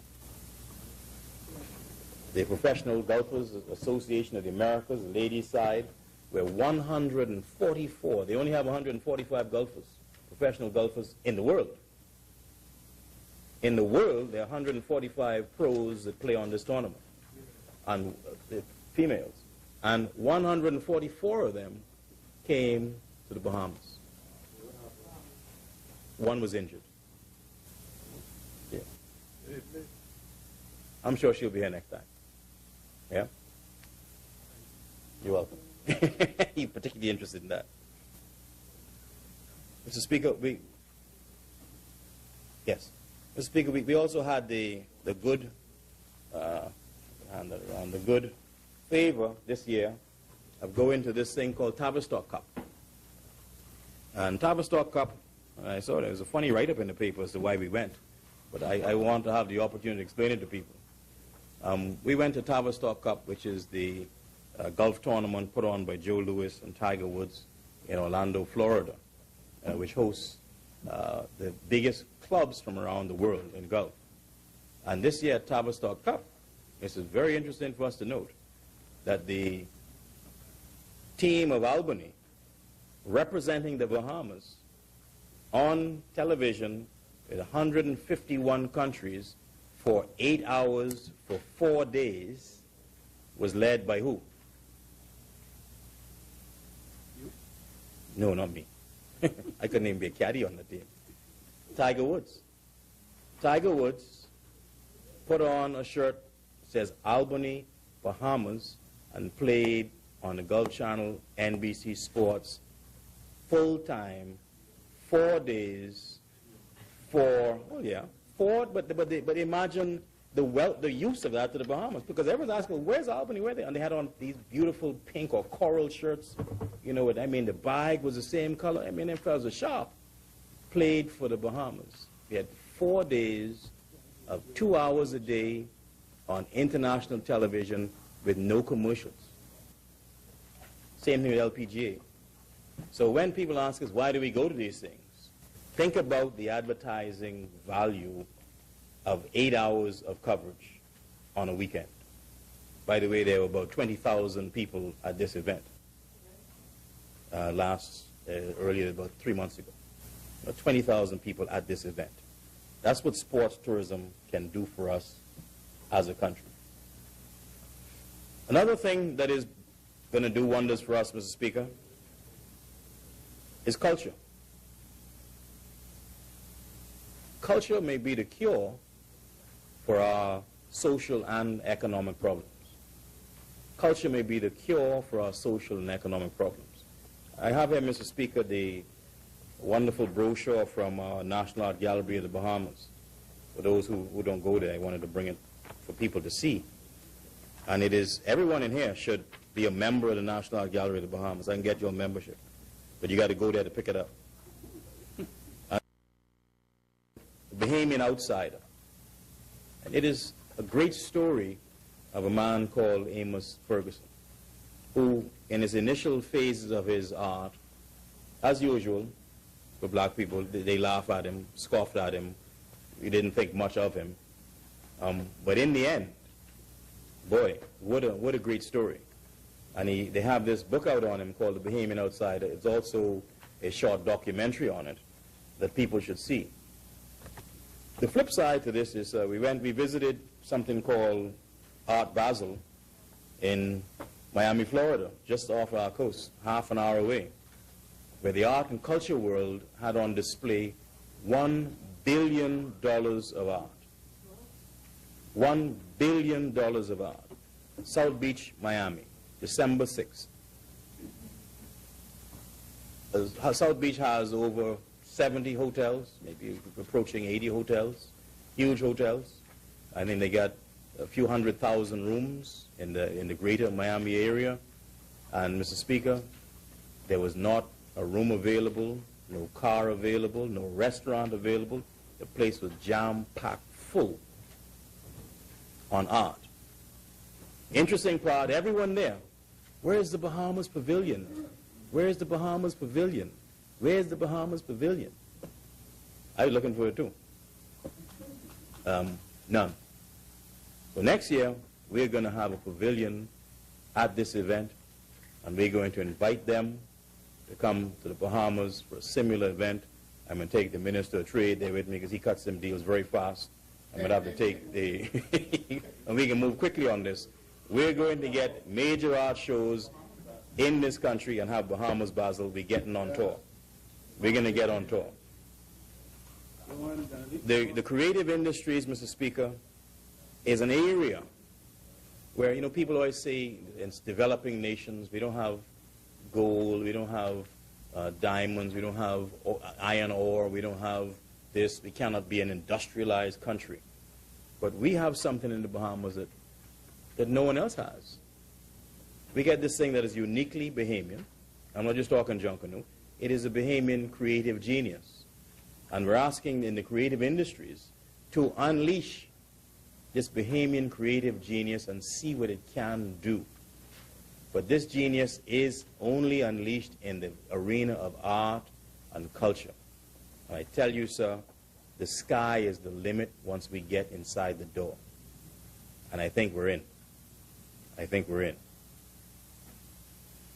Mr. Speaker, another thing that we have that no one else in the world has is something called rake and scrape.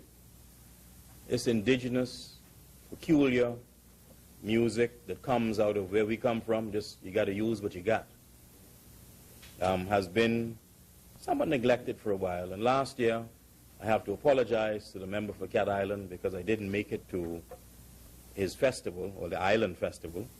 And this year, he's going to be very happy because we will make that up, tenfold. But before I begin to speak on the proposals for the execution of the cultural division, I wish to share with this honorable House the plans underway to uphold the cultural traditions of the islands of the Bahamas. So we are the Ministry of Culture also, and we are here to protect and promote this grand thing that we have that no one else has. But I want to announce to people that this weekend, I think you have homecoming in Andros ain't here, but you got something in Andros. You have regatta in Long Island. You have something in Governor's Harbor, Pineapple Fest in Governor's Harbor. You have Rake and Scrape in Cat Island. And you have something in Gregory Town. That's Gregory Town. Well, they get plenty of pineapple. We'll have it in every town. And next weekend is Crowd Fest in North Andros. Mr. Speaker, these special things that are uniquely ours, we want to push a little further. And unlike the naysayers, it doesn't take more money. Yeah? It takes more interest. It takes finding out. It takes us promoting what it is we have. It takes us respecting what we have, because that's who we are. And if we don't respect and promote it, someone's going to steal it. Because I tell you, other people understand the value of this cultural industry. And the member for Centerville must be, Right Honorable Member for Centerville, must be commended, highly commended, to at last go out on a limb and just announce. He didn't tell me how he's supposed to do it yet, but he announced it, so I got to get it done. Announce we are going to go into the business of culture all full speed ahead, and we're going to evolve a festival and a parade that will rival anything in the world. Not that it would be Carnival, not that it would be Mardi Gras, not that it would be all the other things. It just can be the best. And it can be ours. And this is the thing I want to tell the various people in the Junkanoo world. Crepe paper ain't ours either. We ain't got no crepe paper factory in the Bahamas. Yeah? All right? So let's don't get too tight with it. We have to import crepe paper and we're making someone else rich. We got stuff here where we can make ourselves rich that we need to say is genuinely, Ryan getting rich too. You're done rich. But it's genuinely Bahamian. And spark some slice and spark some straw. Spark some things that we could go up in the bush and get. Spark some things that we could get on one farm. Spark the industry that we have. And stop making other people rich. That ain't Bahamian. I've gone off on a tangent. I better come back. But this year's Rake and Scrape Festival will start this weekend. I hope I'm there for Friday, right after Labor Day, and try to catch one ride on someone plane and get there. It'll be featuring the music of Phil Stubbs, a well-known Cat Islander from the settlement, of which I'm named by Dumfries. We'll also be featuring a very elegant festival this year with about 40 entertainers from around the island and around the Bahamas. This is important because it sustains the generational conversation that is going on, and it also keeps the idea going about this 40-year generational issue, which we need to keep talking about in various ways. And I think the social commentary of music, art, and culture in the Bahamas, I implore them to rise further to the occasion and keep our feet to the fire. Mr. Speaker, the Cultural Affairs Division will continue to assist persons in the quest to promote people publishing. We want to get people to publish. We're trying to take our culture to the world. There's no use having something that you say is yours and no one else knows what it is. No use having this great thing or this secret recipe that is yours and no one else has ever tasted it. There's no use having the greatest band in the world that no one won't pay to see. All right? We are going to take Bahamian art and culture out of its normal context and push them on the middle of the dance floor in a big stage, in a big country, at a big price, and we're going to come back with something to show. But even at home, Mr. Speaker, we have a wonderful, I guess, irony. With this many tourists, in this great place, great weather, and people walk off the boat, I say it all the time, and they say, well, where do we go to get a Bahamian cultural show? And anyone in here could tell me, where do you go to get an original Bahamian culture show?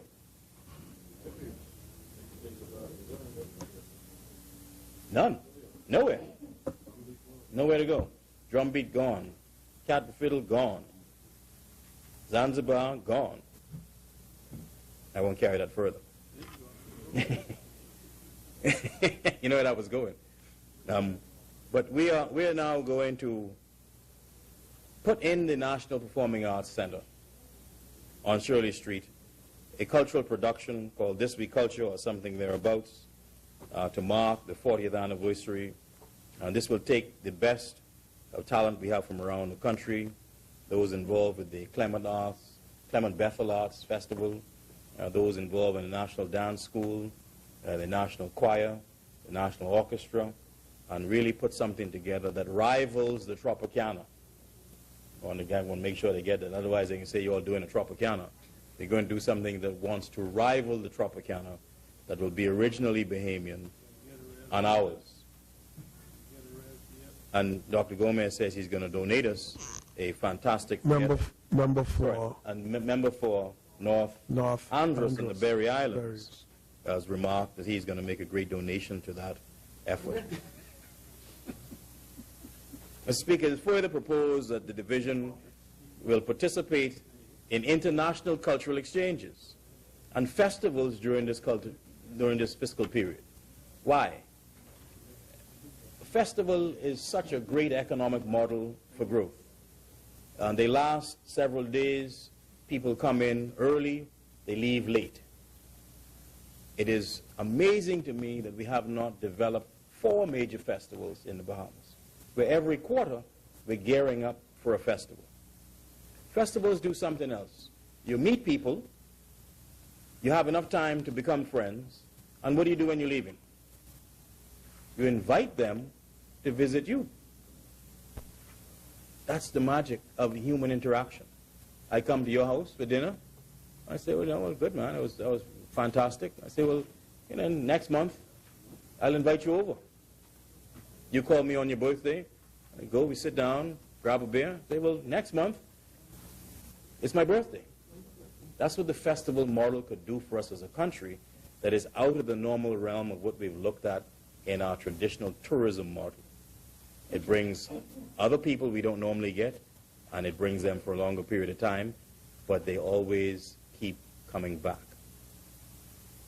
So this year, sir, we embark to attend Caravana in Toronto, Canada, which, by the way, has been branded Toronto Carnival now. The department will also play a vital role in local festivals throughout all our islands, Grand Bahama, South Andros. See, they got a coconut festival coming up. Bimini got a conch festival. We want to get this festival idea constantly going for people all the time.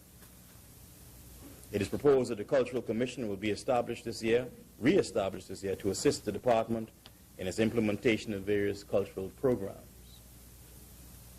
Mr. Speaker, I'd like to take this opportunity to commend the staff and instructors at the National Dance School. for the magnificent work that they continue to do. The dance school was established in 1976 under the directorship of E. Clement Bethel, during the tenure, interestingly enough, of the late Honorable Livingston Coakley, who then served as Minister of Education and Culture. I think that's how we end up in the same building. It's been knocking back for a long time. The school, however, aims to stimulate the culture and creative expression of dance, drumming, and this art form in all communities around the Bahamas. This will be achieved by identifying, nurturing, and developing students into professional dancers, choreographers, drummers, aiding other schools that offer dance and drumming curriculums in their endeavors to develop these entities in the Bahamas, thereby providing a place for all persons with an interest in dance and drumming to attend and realize their potential as dancers and choreographers. We continue to see an increase in the number of students at this school. Enrollment over the past several years has doubled. The school now has 323 registered students. 323 registered students. And I encourage the public to view the work of the school whenever they showcase their talents and productions. I can assure you that the quality is incredibly high and fascinating. Mr. Speaker, an article came out last week, Saturday, by Erica Wells, the editor of The Guardian. As on June 1st, came out as Bahamian Mardi Gras will require a shift in thinking. Yep. She interviewed Antonius Roberts, who was so excited, I think he called me like 3 o'clock in the morning, man. Right? The art community of this country wants more to do so badly they are about to burst. This is going to open up some doors and some opportunities for hundreds of young people to get employed full-time, all the time, in something they love. Why is this important? I got a good friend who is a lawyer, but he really wants to be an artist. Yeah. I have a sister who became a senator, and some of you all in there might know her, but she's one of the best artists of her generation. Brilliant. Absolutely brilliant. I know a realtor who works at a great real estate firm, but he's a musician. You see where I'm going? There are people, young people in this country who really, this is their thing. But if you only got Junkanoo, Boxing Day, and New Year's, how you going to live? How?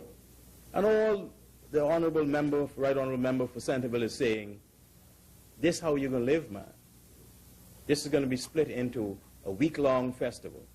But you will start selling stuff for this online from the minute the festival starts and the minute finish. The week after that, you take a break, and you start selling the one for next year. We know this model exists worldwide. We know it works. And none of these people we're competing with, by the way, got a better brand than the Bahamas. When we start, we're going to put them to bed. To bed. In fact, what they're going to be doing is coming here to see what we got. Mark my word. This will begin in 2015. Just want people to see that for us. The transformation of Junkanoo into a 12-day festival we talked about. The competition that we go into now, and something we have to do, is anticipated that this new form of Junkanoo Street Parade, so the Junkanoos don't get too scary, we ain't going to leave you alone, is coming on stream. We're going to test it at the end of this fiscal year, and it will become our Bahamian equivalent to some of the massive festivals held elsewhere. A Bahamian equivalent to massive festivals held elsewhere. A Bahamian equivalent to massive festivals held elsewhere, like Carnival in Toronto, Caravan in Toronto, like Carnival in Notting Hill, England, like Carnival in Rio de Janeiro, Brazil, like Carnival in Trinidad and Tobago, like Crop Over in Barbados. like Gombe in Bermuda, Mr. Mitchell will be featured, where the member for Foxville may be featured next year. Mr. Speaker, I see the introduction of this festival culture as a massive boost to our economy. But for these young men who have so much talent and so much energy, and women who have all the talent and energy, man, this is something that they want to do. Give them a chance. They want to do it. And, you know, as a government, I want people to know, ain't like we want to put on this parade, you know. Government is a regulator and facilitator. And if we could facilitate it, we could stimulate it. So all we wish to do is make sure that this entity comes about, make sure that it has a business model that can be followed, and then we can let the business community run it. It's that simple. It is literally that simple. This then becomes a portal. It's a natural portal for diversifying the Bahamian economy. This is another principle that this budget speaks to, that the member for Golden Isles keeps hinting on, that we are going to reinvent this economy. All the stuff we've been talking about for years, we're going to do it. It ain't no time for talk now. You talk about the people talk too much. Now we're doing stuff, now they're getting scared. What happened? You know what you want. What you want. You get up and do it, and the fellow say, no, you're working too fast. No, not now. Well, all I can tell them, too late. We've already begun. Yep, we've already begun. The horse has left the barn. Okay? This will diversify the Bahamian economy, reducing the stresses on places like banking, the public service, and the hotel sector. That's all this seeks to do. This budget, we're going to take $1 million to format a company that will run a new cultural entity, bringing hundreds of young men and women from over the hill who have these skills, and they'll have full-time employment, and they will not be knocking on the public service door, trying to get in the bank, or having to work at a hotel. Because they have customers that we haven't seen yet. That's the beauty of real diversification. You can't diversify selling 2 more products to the same 2 people who always come to your shop. They have some customers that we have not seen yet. And I guarantee you these young people will captivate them and keep them. And they'll keep coming back. Mr. Speaker, this year will mark 26 years since the start of Junior Junkanoo parades. With more and more schools offering to participate, the department is gearing up for 2 days instead of 1. All right, 2 days, just like when I come back from Olympics, I tell you all on that side, I say I can drive you in crazy with this gold thing, man. But now you can be giddy with Junkanoo. The department is gearing up for a major increase in revenue to this festival. The pre-kindergarten primary school parade will be on one day, I think it'll be a Thursday. The junior and senior parades may be on a Friday, and a big expose on Saturday. We might even put Junior Junkanoo in the stadium to test what all of us know. More people will come if you got a proper seat, decent bathroom, a place to park, and some lights when you're leaving. But it is hoped that this year's parade will truly be a national one, with more schools from the Family Islands participating, and we will continue to push this idea. And I'm putting the people in Nassau on notice. You're going to see Cat Island, Exuma, and I think Ragged Island come to Junior Junkanoo this year. So I would tell people, and see, well, no, you can't do that. Now see, Mr. Speaker, I won't put this on record. We're not going to allow any of the islands to join together. So if you had like Cat Island and Exuma come, then that's it. No, one island per constituency. Yeah.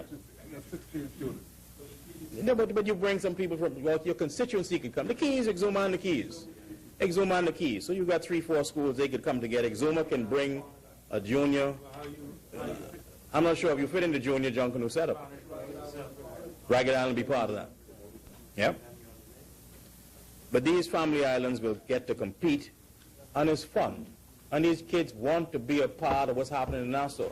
It is just graceful for us to put this on national television, send it out to these islands. These kids sitting at home There's no parade in their island. Some of them that do get parades is in March, and they see all this happening in Nassau, but they're supposed to be juniors in schools in the Bahamas. We got to get them here. We have to also congratulate Esso Standard Oil Company for being a major sponsor of this endeavor. Also BTC for coming on board last year. And this year we're hoping to see participants in junior and senior high schools from the private sector, as the private schools have not yet fully come on board. Mr. Speaker, some people give their life to a task, and it's a labor of love. And sometimes we forget to say thanks to these people. This year, only a month ago actually, the ministry said farewell to the founder and coordinator of the Junior Junkanoo Parades, none other than Mr. Poisey Buller Francis, who retired from the public service. During one of his many trips to Carnival in Trinidad, again, Mr. Francis saw how the schools were given their own days to participate in Carnival. They call it Kiddie Carnival, and thought this would be a great idea. Why not have kids in the Bahamas participate in Junkanoo? Because, Mr. Speaker, well, you used to rush yourself. Junkanoo once was thought of as a fairly unsavory social enterprise, where, you know, if you were of a certain class and scope in the Bahamas, you weren't supposed to be mixing with them people. And certainly you wouldn't get children, you know, out at them parades. And this was a major cultural shift for us, to say that we're going to expand this now into a kiddie parade, but that now brings families. So all of a sudden, something that wasn't savory, you invite the participation of young children, schools, boom, you change the intent and the force and the image of this parade. So Mr. Francis needs to be highly commended for this. He saw how and what it did for Trinidad. He did very, very well. He gave 26 years to this endeavor.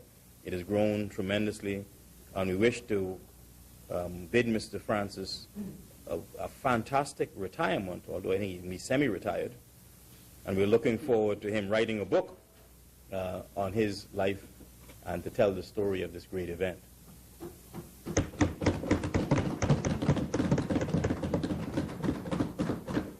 Mr. Speaker, the senior parades are also growing. When I started to rush 20-something years ago, we only had about, I think we had 14 groups in the country. And now there's 73 senior Junkanoo groups in the entire Bahamas. 73 groups, formal groups, 73. And we're getting applications every year for more and more and more groups. And this is why Junkanoo must transform. It must expand. And different islands want their own thing, and they deserve it.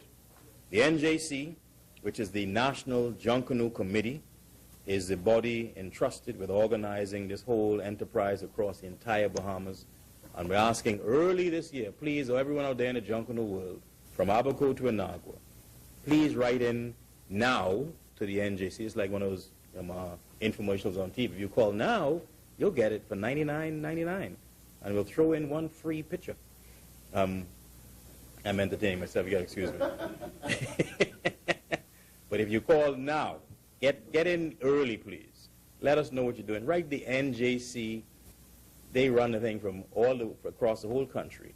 And register your group, say what you want to do, if we can get you seed capital, if we can get you extra instruments, if we can stimulate what you're trying to do, we'd be very happy. We're looking at about 100 groups to register this year. Yes. So we're looking for 100 groups this year. Of course, they can't rush in Nassau, and these groups will be spanned all across the Bahamas. And this will continue to grow. The 12 days of Junkanoo Festival this year will see some very new and innovative events also. With continued growth in the Junkanoo programs, it's become necessary to reestablish in my ministry a Junkanoo unit. So some people years ago, when I think Mr. Maynard, he was the Minister of State for Culture, and they say, but he only did Junkanoo, he didn't do nothing else. So we are Art and Culture Council we're forming, and we're going to give Junkanoo a unit so it may promote and protect this traditional art form that we do not want to lose its special place. So we'll have a unit just for that, be headed by Mr. Eddie Edison Dames. Pass Eddie. Mr. Speaker, we have a great event every year, an arts festival that comes about at the end of the year. E. Clement Bethel Festival. We want people to know that this is culminating very soon. We're going to have special zoning for it. It is the biggest arts festival held in the country. I think they've adjudicated maybe 10,000 children and groups already, and a few thousand more to go. We want to give them a national showcase all of their own, and you'll be hearing and seeing a lot more of these children in the very near future. People have heard a lot about this new entity we've formed called the National Sports Authority. And the National Sports Authority is a landlord, facility, gatekeeper, HNIC at our sports complexes. Mr. Speaker, the Queen Elizabeth Sports Center, for instance, under this act, it is an act governing the management and development of sports facilities throughout the Bahamas, not the ministry.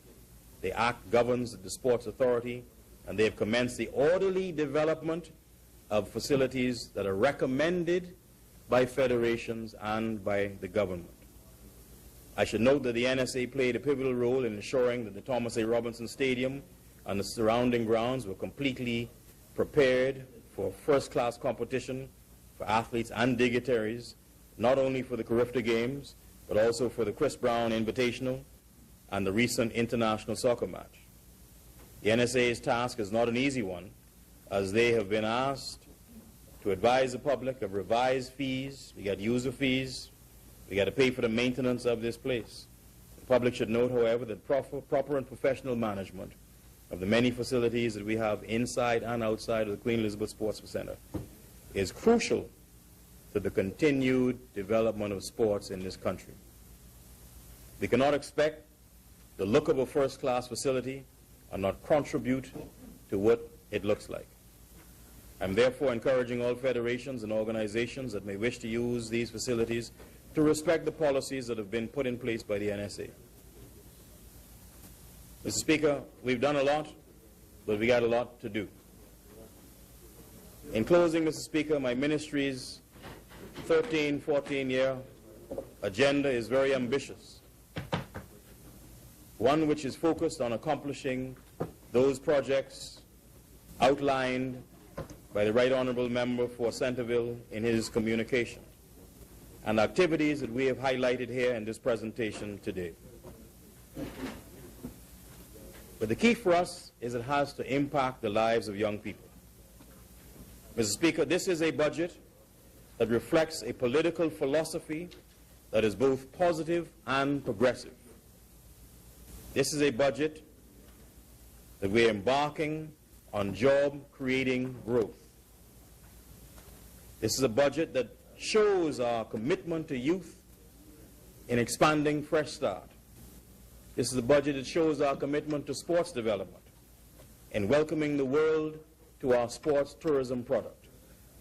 This is a budget that changes the face of Bahamian culture forever by taking Bahamian culture to the world. Mr. Speaker, this is a budget that I fully support, and I congratulate the Minister of Finance and his team at the Ministry of Finance for a job very well done. Thank you.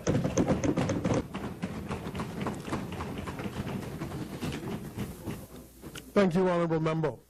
As many.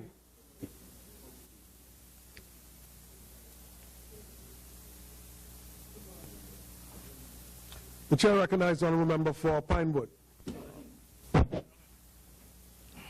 The member yields. The Chair recognizes the Honourable Member for Bain and Grandstand. Speaker, I see the Leader of the Opposition giving directions to the members on this side.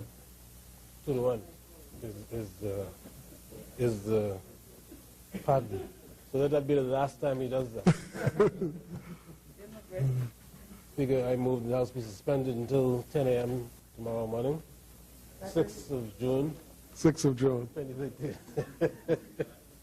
Thank you, honourable members. It has been moved and seconded that the business of this House suspends until 10 a.m. Members, there's a question on the floor.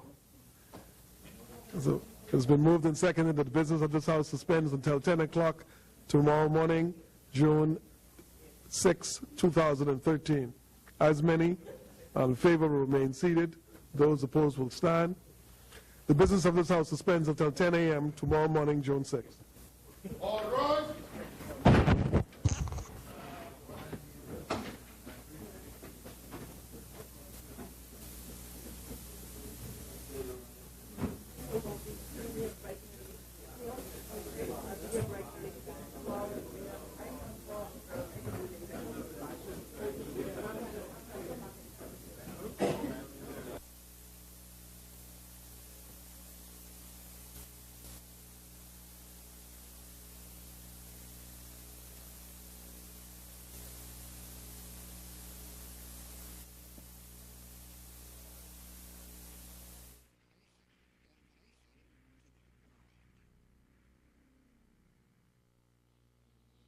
Well, that ends this first day of debate here on the 2013-2014 national budget for the country.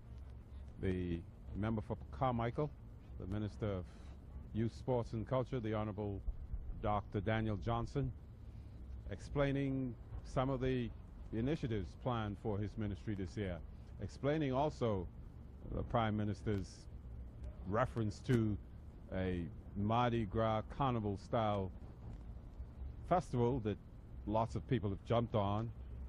And as Minister Johnson says, just the idea, nobody wants to have another Mardi Gras or carnival. In fact, it will be a major expansion of the whole Junkanoo product and what we do now as indigenous to the Bahamas. Tomorrow morning, we expect to hear from the member for Pinewood, Minister of State for Investments, the Honorable Kalis Roll, and the member for Seabreeze, the Minister of State in the Ministry of Transport and Aviation, the Honorable Hope Strawn. We also heard this afternoon from the member for St. Anne's, representing the opposition's view of the budget. We also heard from the new member for North Abaco, Renato Curry, talking about what's happening in Abaco and what his and his constituents' expectations are.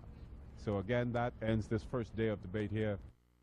Tomorrow until 1 o'clock, and then next week until 10 o'clock for Monday, Tuesday, Wednesday, Thursday. Could end, we could go to the next week. Again, tomorrow morning, 10 o'clock, the Honorable Kalis Roll and the Honorable Hope Strawn as we continue on the 2013-2014 national budget. And so on behalf of the entire team here at the Parliamentary Channel, I'm Anthony Newbold. Have a good evening.